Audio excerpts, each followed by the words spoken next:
ಪ್ರೇಮ್ನಾಥ್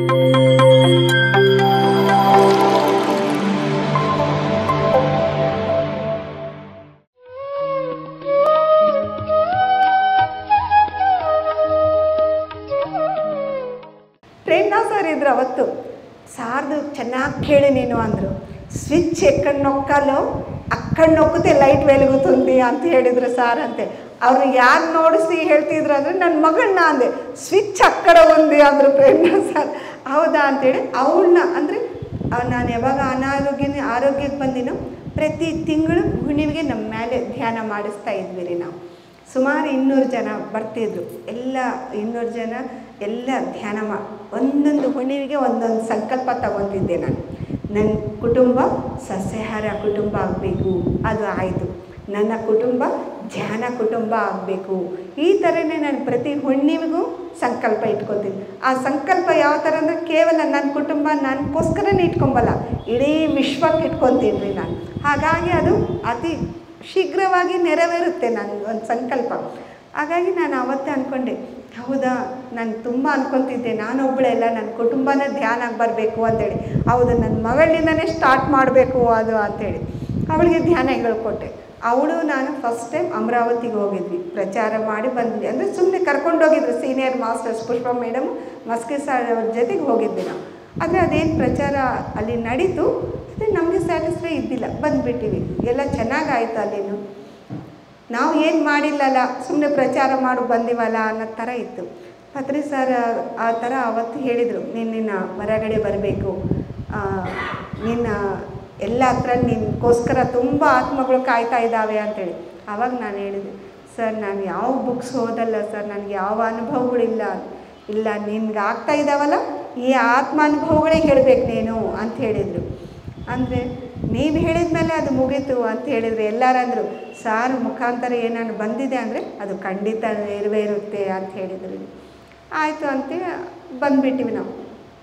ಸ್ವಲ್ಪ ದಿವಸಕ್ಕೆ ನಾನು ಪಿರಿಮಿಡಿಗೆ ಬಂದು ಹೋಗಿ ಬಂದಿದ್ದ ತಕ್ಷಣ ಟೀ ಮಾಡ್ಕೊಂಡು ಕುಡಿಯೋ ಅಭ್ಯಾಸ ಇತ್ತು ನನಗೆ. ಬಂದು ಜಲ್ದಿ ಫಸ್ಟ್ ಟೀ ಮಾಡ್ಕೊಂಡು ಕುಡಿದು ಆಮೇಲೆ ಅವ್ರು ಕ್ಯಾರಿಯರ್ ಮಾಡ್ಯಾನಪ್ಪ ಅಂಥೇಳಿ ಅಡುಗೆ ಮನೆಗೆ ಹೋಗ್ತಾ ಇದ್ದರೆ ಅದು ಬಿದ್ದಿನೋ ಗೊತ್ತಿಲ್ಲ, ಕುಂತಿದ್ದೀನೋ ಗೊತ್ತಿಲ್ಲ, ನನಗೆ ಗೊತ್ತಿಲ್ಲ. ಆಮೇಲೆ ಸ್ವಲ್ಪ ಹಿಂಗೆ ನೋಡ್ಕೊತೀನಿ, ಇಲ್ಲಿ ಏನು ಕಾಣಿಸ್ತಾ ಇಲ್ಲ ನನಗೆ, ಫ್ಲ್ಯಾಟ್ ಕಾಣಿಸ್ತಾ ಇದೆ. ಏನಪ್ಪ ಇದು ಮೊಣಕಾಲು ಏನೋ ಫ್ಲ್ಯಾಟ್ ಕಾಣಿಸ್ತಾ ಇದೆ. ಮೆಲ್ಲಗೆ ಹಿಂಗೆ ಎತ್ತಿ ನೋಡಿದರೆ ಈ ಎಮ್ಕೆ ಕೆಳಗಡೆ ಬಂದುಬಿಟ್ಟಿದೆ ರೀ. ಇಲ್ಲಿ ಎಮ್ಕೆನೇ ಇಲ್ಲ, ಚೀಲ ಥರ ಅಲ್ಲಾಡ್ತಾ ಇದೆ. ಒಂದು ಸಾರಿ ಚಕ್ಕರ್ ಬಂದಂಗೆ ಆಯಿತು, ಗಟ್ಟಿ ಕಿರ್ಸ್ಕೊಂಡ್ಬಿಟ್ಟೆ. ನಮ್ಮ ಯಜಮಾನ್ರು ಎಲ್ಲರೂ ಓಡಿ ಬಂದುಬಿಟ್ರು. 7:30 ಮನೆಗೆ ಇರ್ತೀವಿ ನಾವು. ಬಂದು ನೋಡಿ ಅವರು ಶಾಕ್, ಏನು ಹೀಗಾಗಿದೆ ಅಂತೇಳಿ ಅವ್ರಿಗೊಂದು ನಂಬಿಕೆ ಅಲ್ವಾ. ಆ ಪಿರಮಿಡ್ ತಂದು ಕಾಲ ಮೇಲೆ ಇಟ್ಟರು. ಎಲ್ಲ ಏನು ಮಾಡಿದ್ರೇನು, ಯಾವ ಜನ್ಮನಲ್ಲಿ ಯಾರಿಗೆ ಏನು ಕಾಲು ಹೊಡೆದಿದ್ದೀನೋ, ಯಾರ ಕಾಲು ಮುರಿದು ಹಾಕಿದ್ದೀನೋ ಗೊತ್ತಿಲ್ವಲ್ಲ, ಆ ಕರ್ಮ ನನಗಿರುತ್ತೆ ಅಲ್ಲ, ಅದೆಲ್ಲ ಅನ್ಕೊತಾ ಇದ್ದೀನಿ ನಾನು.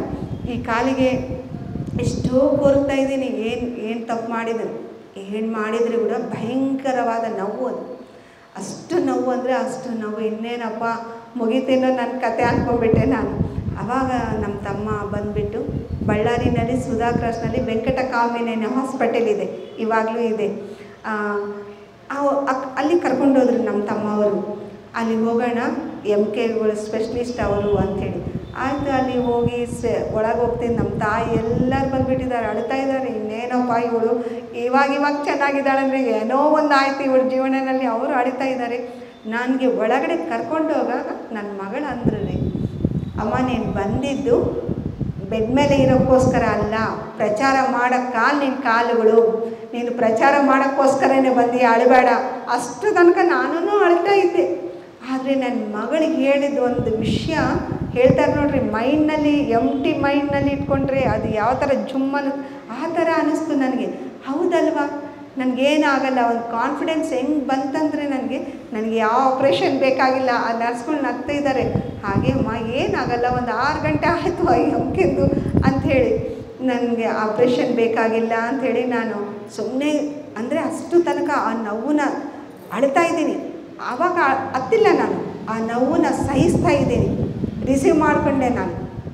ನಾನು ಯಾವುದೋ ಜನ್ಮನಲ್ಲಿ ಕರ್ಮ ಮಾಡಿದೆ, ಆ ಕರ್ಮ ಹೇಳ್ತಾರಲ್ಲ ಸಾರ್ ಅವರು, ಬೆಟ್ಟದಷ್ಟು ಇರಲಿ ಉಗುರಷ್ಟು ಹೋಗ್ಬಿಡುತ್ತೆ ಅಂಥೇಳಿ ಎಸ್ ಈ ಕರ್ಮನ ನಾನು ರಿಸೀವ್ ಮಾಡ್ಕೊತಾ ಇದ್ದೀನಿ, ಈ ಕರ್ಮ ಹೋಗ್ಬೇಕಂದ್ರೆ ನಾವು ರಿಸೀವ್ ಮಾಡ್ಕೋಬೇಕು ಅಂಥೇಳಿ ಆ ನೋವನ್ನ ಸಹಿಸ್ತಾ ನನ್ನ ಪ್ರಚಾರಕ್ಕೋಸ್ಕರ ಹೋಗಬೇಕು ಅಂತ ರಿಕ್ವೆಸ್ಟ್ ಮಾಡ್ಕೊಬೋದು ಸ್ಟಾರ್ಟ್ ಮಾಡಿದ್ರಿ. ಡಾಕ್ಟ್ರು ಬಂದರು. ಆ ಡಾಕ್ಟ್ರು ಬರುವಾಗ ನನಗೆ ಡಾಕ್ಟ್ರು ಕಾಣಿಸಿಲ್ಲ, ಅಲ್ಲಿ ಪತ್ರಿ ಸರ್ ಶಿರ್ಡಿ ಸಾಯಿಬಾಬಾ ಬಂದಂಗೆ ಆಯಿತು ನನಗೆ. ಬಂದರು, ನೋಡಿದರು, ಎಲ್ಲ ಪಕ್ಕಿಗೆ ರೆಡಿ ಮಾಡಿರಿ ಸರ್ಜರಿ ಮಾಡೋಣ ಅಂತ ಹೇಳಿದರು. ಆಯಿತು ಅಂದ್ಕೊಂಡಿವಿ. ಆದರೆ ಅವ್ರಿಗೆ ಒಂದು ಐಡಿಯಾ ಬಂತದ್ದು, ಒಂದು ಪ್ರಯೋಗ ಮಾಡೋಣ ಇವ್ರ ಕಾಲ ಮೇಲೆ.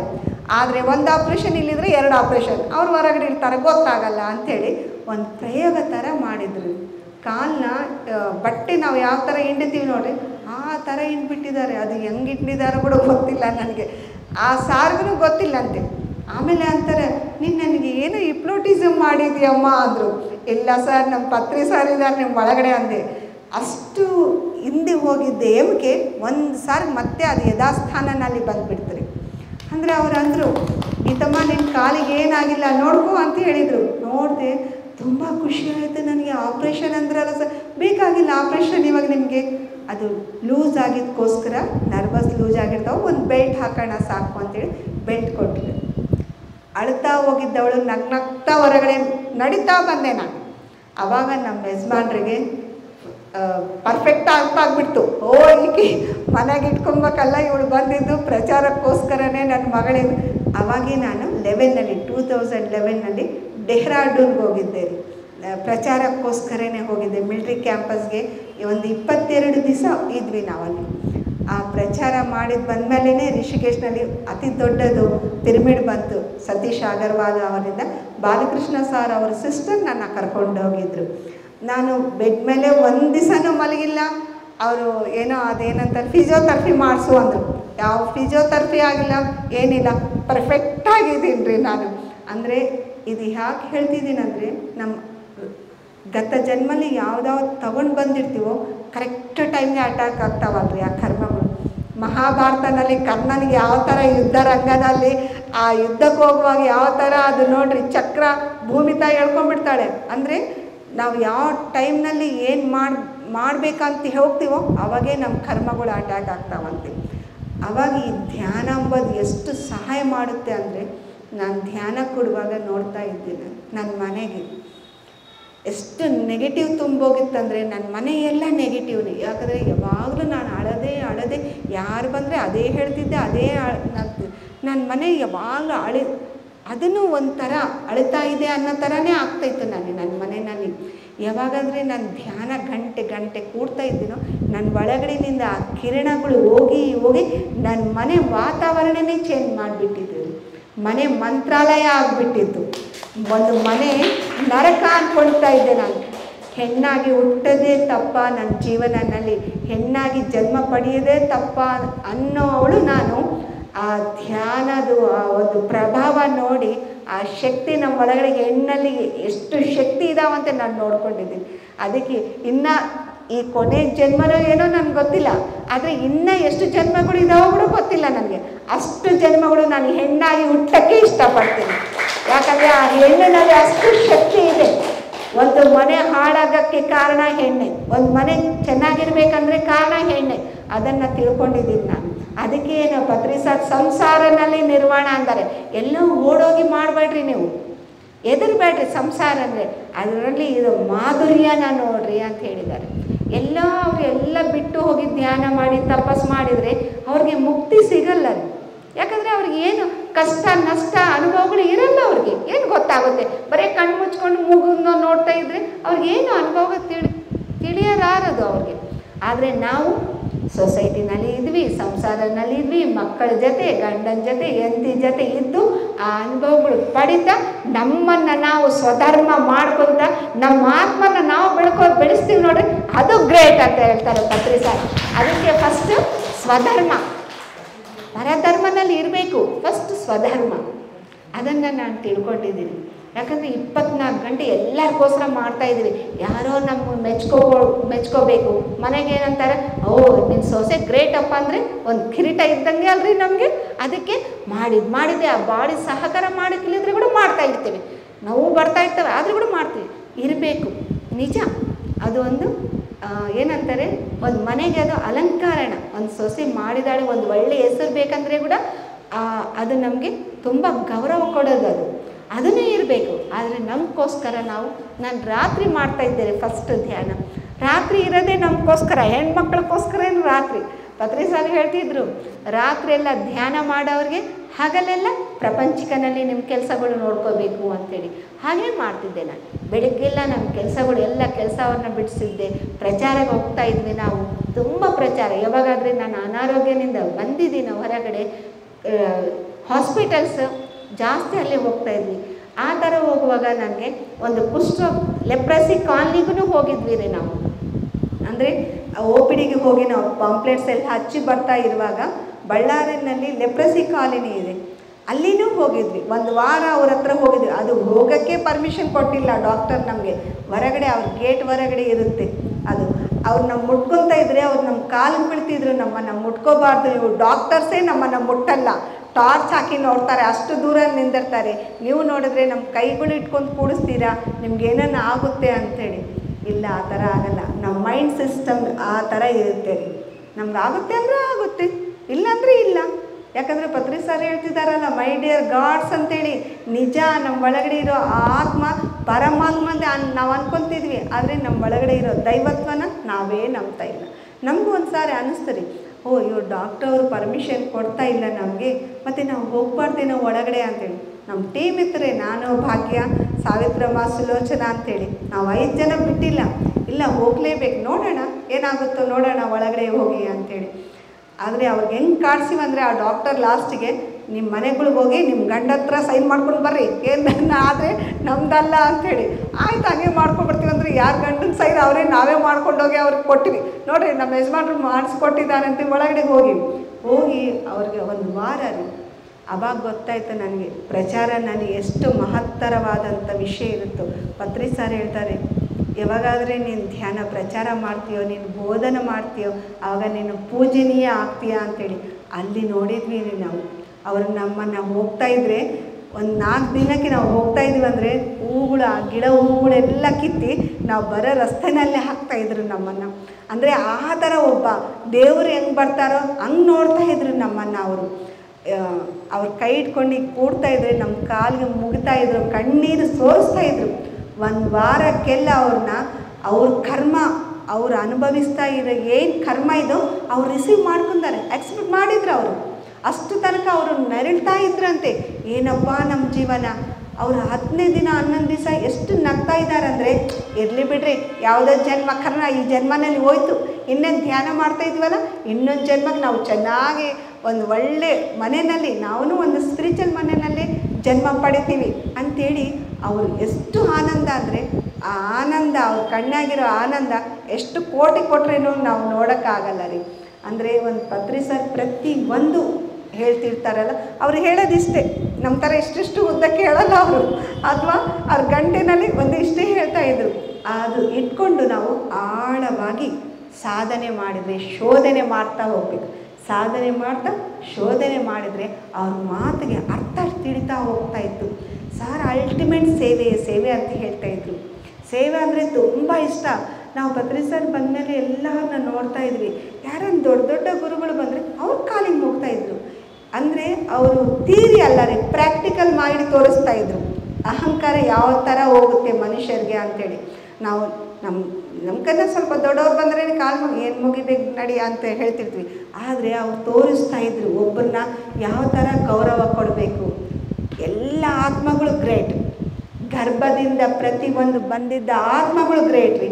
ಯಾರು ಕಡಿಮೆ ಇಲ್ಲ, ಯಾರು ಹೆಚ್ಚು ಇಲ್ಲ. ಅವ್ರವ್ರ ಸಾಧನೆಯಿಂದ, ಅವರವ್ರ ಗತ ಜನ್ಮನಿಂದ ಅವರು ಒಂದು ಉನ್ನತ ಸ್ಥಾನದಲ್ಲಿ ಇರ್ತಾರೆ.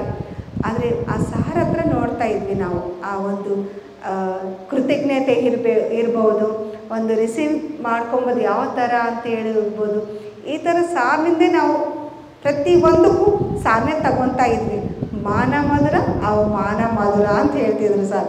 ಎಲ್ಲನೂ ಹೋದರೆ ಮಾನ ಆಗ್ತಿತ್ತು. ಓಕೆ, ಅದಕ್ಕನ್ನು ಮುಂಚೆ ಯಾರನ್ನು ಏನನ್ನು ಹೇಳಿದ್ರೆ, ಅವ್ರು ಒಂದು ಹೇಳಿದ್ರೆ ನಾವು 4 ಹೇಳಿಬಿಟ್ಟು ಬರ್ತಿದ್ವಿ. ಏನು ಅವ್ರ ಹತ್ರ ನಾವು ಅನ್ಸ್ಕೋಬೇಕಾ ಅಂಥೇಳಿ. ಆದರೆ ಯಾವಾಗಾದರೂ ಫಸ್ಟ್ ನಮ್ಮನ್ನು ನಾವು ಚೇಂಜ್ ಆಗ್ತಾ ಬರ್ತೀವಿ. ಅದು ನಮ್ಮ ಮನೆಗೆ ಯಾವ ಥರ ಸರೆಂಡ್ರ್ ಆಗಿದ್ದಾರೆ.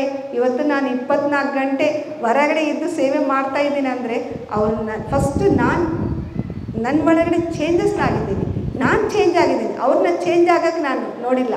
ನನ್ನ ಒಳಗಡೆ ಎಲ್ಲಿ ತಪ್ಪಿದೆ, ನಾನು ಯಾವ ಥರ ಅದು ಸರಿ ಮಾಡ್ಕೋಬೇಕು, ನನ್ನನ್ನು ನಾನು ಬದಲಾಯಿಸ್ಕೊಂಡಿದ್ದೀನಿ. ಆವಾಗ ಅವರೆಲ್ಲರನ್ನ ನೋಡಿದ್ದೀನಿ. ಅವ್ರು ಕರೆಕ್ಟೇ ಇದ್ದಾರೆ, ಅವ್ರ ಸ್ಥಾನದಲ್ಲಿ ಅವ್ರು ಕರೆಕ್ಟ್. ಯಾವಾಗಾದರೆ ನಾನು ಬದಲಾವಣೆ ಆಗಿದ್ದೀನೋ ನನ್ನ ಸಂಸಾರ ಎಲ್ಲ ಅದ್ಭುತವಾಗಿ ಕಾಣಿಸ್ತಾ ಇತ್ತು ನನಗೆ. ಎಲ್ಲ ಆ ಒಂದು ರಿಲೇಷನ್ ಅಂತ ನೋಡ್ರಿ, ನಿಜವಾಗ್ಲೂ ಅದು ಎಷ್ಟೋ ಮಾಧುರ್ಯ ಆ ರಿಲೇಷನ್. ಯಾಕಂದರೆ ನಮ್ಗೆ ಗೊತ್ತಿಲ್ಲ ರೀ ಅಷ್ಟೇ. ಅದಕ್ಕೆ ಸಾಕ್ಷಾತ್ ಅನ್ನಮಯ್ಯ ಮದುವೆ ಶ್ರೀನಿವಾಸೇ ಬಂದು ಮಾಡಿಸಿದ್ದ. ಯಾಕಂದರೆ ನಾವು ಯಾವಾಗಾದರೆ ಆ ಒಂದು ಮಾಧುರ್ಯನ ತಗೋತೀವೋ ಅದರಿಂದನೇ ನಾವು ಯೋಗಿ ಆಗೋಕ್ಕೆ ಸಾಧ್ಯ ರೀ. ಯಾಕಂದರೆ ಆ ಒಂದು ಸಂಸಾರನಲ್ಲಿ ಇದ್ದು ನಾವು ಬೆಳಗ್ಗಿನಿಂದ ಏನೇನು ಕೆಲಸ ಮಾಡಿರ್ತೀವೋ ಅದರಿಂದ ಅನುಭವಗಳು ಪಡಿತೀವಿ. ನಾವು ಒಬ್ಬೊಬ್ಬರಿಂದ ಒಂದೊಂದು ಅನುಭವಗಳು ಪಡಿತೀವಿ. ಹೊರಗಡೆ ಹೋದರೆ ಸೊಸೈಟಿ ಜನರಿಂದ, ಮನೆಗಿರುವಾಗ ಫ್ಯಾಮಿಲಿ ಅವ್ರಿಂದ ಎಲ್ಲ ಅನುಭವಗಳು ತಗೊಂಡು ರಾತ್ರಿ ಧ್ಯಾನ ಕುಂತಿದ ಮೇಲೆ ಒಂದೊಂದು ಅನುಭವ ಒಂದೊಂದು ಜ್ಞಾನನ ಕೊಡುತ್ತೀರಿ. ಅದು ಚಿಕ್ಕ ಮಗುದಿಂದ ಸಹ ನನ್ನ ಇಬ್ಬರು ಮಕ್ಕಳೇ ನನಗೆ ಒಂದು ಗುರು ಥರ ಟ್ರೀಟ್ ಮಾಡ್ತಾಯಿದ್ರು. ಅಂದರೆ ಅವರೇ ನನ್ನ ಗುರುಗಳಾಗಿದ್ದರು. ನೀನು ಈ ಥರ ಇರು, ಈ ಥರ ಮಾಡು. ನಾವು ಅಂದ್ಕೊತೀವಿ ನನ್ನ ಮಕ್ಕಳು ನಾನು ಹೇಳಿದ್ದಂಗೆ ಕೇಳಬೇಕು ಅಂದ್ಕೊತಿದ್ವಿ. ಯಾವಾಗಾದರೆ ಅವ್ರ ಜ್ಞಾನ, ಅಪಾರವಾದ ಜ್ಞಾನ ನಾನು ನೋಡಿದ್ದೀನೋ ಅವ್ರ ಹತ್ರನೂ ನಾನು ಗೈಡ್ ಮಾಡ್ಕೊತಾ ಇದ್ದೆ. ಈ ಥರ ಇದೆ, ಹೆಂಗೆ ಮಾಡಬೇಕು ಅಂತೇಳಿ. ಈ ಧ್ಯಾನ ಮಾಡ್ತಾಯಿದ್ರೆ ಆರ್ಥಿಕವಾಗಿ ಕೂಡ ನಾವು ಎಷ್ಟೊಂದು ನಮ್ಮ ಯಜಮಾನ್ರು ಬೇಡಪ್ಪ ಅಂತ ಬಿಟ್ಕೊಂಡಿರೋ ಕೂಡ ನಮಗೆ ಬಂದಿದ್ದಾವೆ. ಇದೆಲ್ಲ ನಾನು ಕಲೆಕ್ಷನ್ ಅಂದರೆ ನನಗೆ ತುಂಬ ಇಷ್ಟ. ಆ ಕಲೆಕ್ಷನ್ಗೆ ಫಸ್ಟ್ ಹೇಳ್ಕೊಟ್ಟಿದ್ದೆ ನನಗೆ ಪ್ರೇರಣಾ ಸರ್. ಕಲೆಕ್ಷನ್ಗೆ ತಿರುಗಿಸ್ತಾ ಇದ್ರು ಅವರು ಬುಕ್ಸ್ ಕೊಟ್ಟು.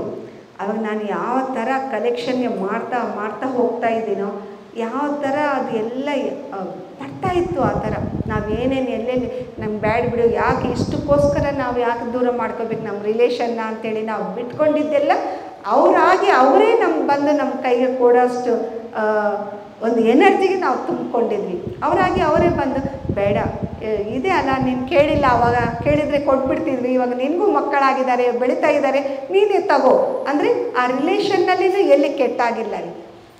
ಇದಕ್ಕೆ ಇನ್ನೊಂದು ಅನುಭವ ಅಂದರೆ ನಂದು ಮನೆಗೆ ಬಂದು ಎಷ್ಟು ಅವರು ಕಠಿಣವಾಗಿರ್ಬೋದು, ಶತ್ರುತ್ವನಿಂದ ತುಂಬಿಕೊಂಡಿರ್ಬೋದು, ಮನೆಯಲ್ಲಿ ಕಾಲಿಟ್ಟಾರಂದರೆ ನಮ್ಮ ಫೇಸ್ ನೋಡಿದರೆ ಮಿತ್ತತ್ರ ಪತ್ರಿ ಸಹ ಹೇಳ್ತಾರಲ್ವ, ನಮಗೊಂದು ಎನರ್ಜಿ ಯಾವ ಥರ ಇರಬೇಕಂದ್ರೆ ಎದುರಿಗೆ ಯಾವ ಆಲೋಚನೆಯಿಂದ ಬಂದರೆ ಕೂಡ ನಮಗೊಂದು ಪಾಸಿಟಿವ್ ಅವ್ರಿಗೆ ಪಾಸಿಟಿವ್ ಆಗಿ ನೋಡ್ತಾರಂತೆ. ಅಂದರೆ ಆ ಪಾಸಿಟಿವ್ ಅವ್ರಿಗೆ ಕನೆಕ್ಟ್ ಆಗ್ತೈತಂತೆ. ನಮ್ಮ ಒಂದು ಆರ ಪಾಸಿಟಿವ್ ಆಗಿರುತ್ತೆ ಅಲ್ಲ, ಎದುರಿಗೆ ಅವ್ರು ಎಂಥ ಒಂದು ಕೆಟ್ಟ ಆಲೋಚನೆಯಿಂದ ಬಂದಿರ್ಬೋದು, ಆದರೆ ನಮ್ಮ ಹತ್ರ ಬಂದಿದ್ರೆ ಸಾಕು ಆ ಆಲೋಚನೆ ಚೇಂಜ್ ಆಗಿ ಪಾಸಿಟಿವ್ ನಾಂದಿ ಆಗುತ್ತೆ.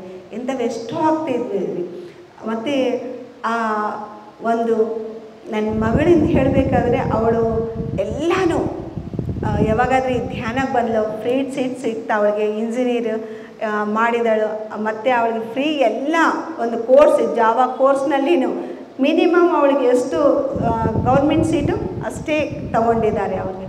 ಅಂದರೆ ಇವಾಗಲೂ ಕಂಪನಿನಲ್ಲಿ ಮೀಟಿಂಗು ಕೂಡಿಸಿದ್ರೂ ಫಸ್ಟ್ ಮೆಡಿಟೇಷನ್ನೇ ಮಾಡಿಸ್ತಾಳೆ ಅವಳು. ಮೀಟಿಂಗಿಂಗು ಎತ್ತಿದ ತಕ್ಷಣ ಎಲ್ಲರೂ Shirisha madam is coming, let's go, ಎಲ್ಲರೂ ಧ್ಯಾನ ಕೊಡ್ರಿ ಅಂತ ಹೇಳ್ತಿರ್ತಾರೆ, ನಗ್ತಾ ಇರ್ತಾರೆ. ಅಂದರೆ ಧ್ಯಾನದಿಂದನೇ ನನ್ನ ಮಗಳಾಗಿರ್ಬೋದು, ನನ್ನ ಮಗ ಆಗಿರ್ಬೋದು, ಅವರಿಗೆ ಫ್ರೀ ಸೀಟ್ಸ್ 10th ಕ್ಲಾಸ್ನಿಂದ ಇಬ್ಬರು ಎಕ್ಸಾಮ್ ಧ್ಯಾನ ಮಾಡ್ತಾ ಬಂದಿದ್ದಾರೆ. ಎಲ್ಲನಲ್ಲಿ ರ್ಯಾಂಕ್ ಸ್ಟೂಡೆಂಟ್ಸ್ ಅವರು. ಅಂದರೆ ಇದು ಯಾಕೆ ಹೇಳ್ತಿದ್ದೇನೆಂದರೆ ಫಸ್ಟ್ ತಾಯಿ ಮಾಡಬೇಕು ರೀ, ಹೆಣ್ಮಗಳೇ ಇಂಪಾರ್ಟೆಂಟ್.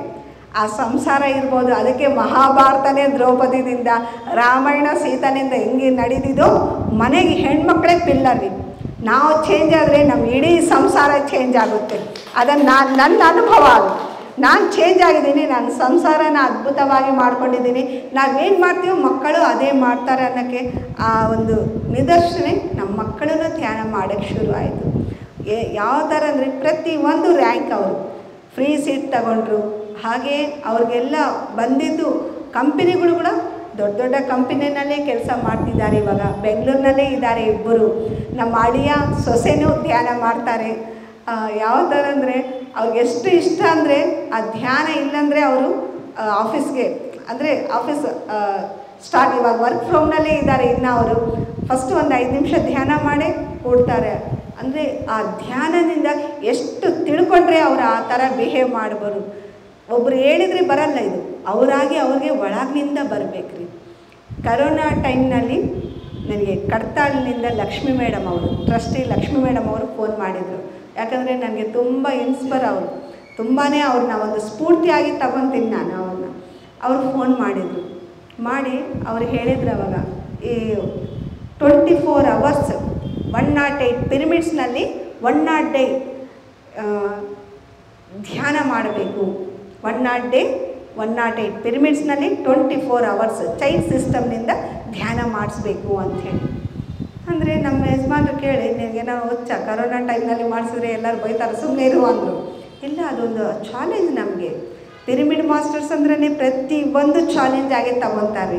ನಾನು ಅದೇ ಅಂದೆ, ಯಾಕೆ ಮಾಡಿಸ್ಬಾರ್ದು, ತಪ್ಪೇನಿದೆ, ಇವಾಗ ಇಂಪಾರ್ಟೆಂಟ್ ಕರೋನಾ ಅಂತೇಳಿ ಎಲ್ಲರೂ ಎದುರ್ತಿದ್ದಾರೆ, ಇಂಥ ಟೈಮ್ನಲ್ಲಿ ಮಾಡಿಸ್ಬೇಕು ಅಂತೇಳಿ.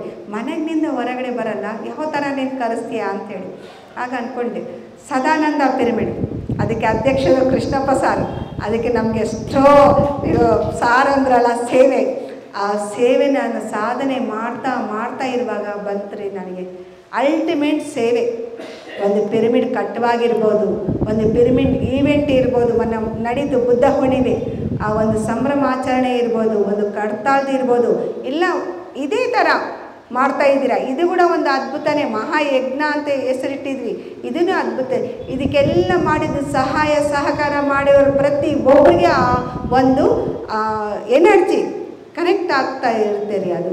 ಹಾಗೆ ಆ ಸೇವೆ ಭಾವನೆ ಬಗ್ಗೆ ನಾನು ತಿಳ್ಕೊಂಡಿದ್ದೀನಿ.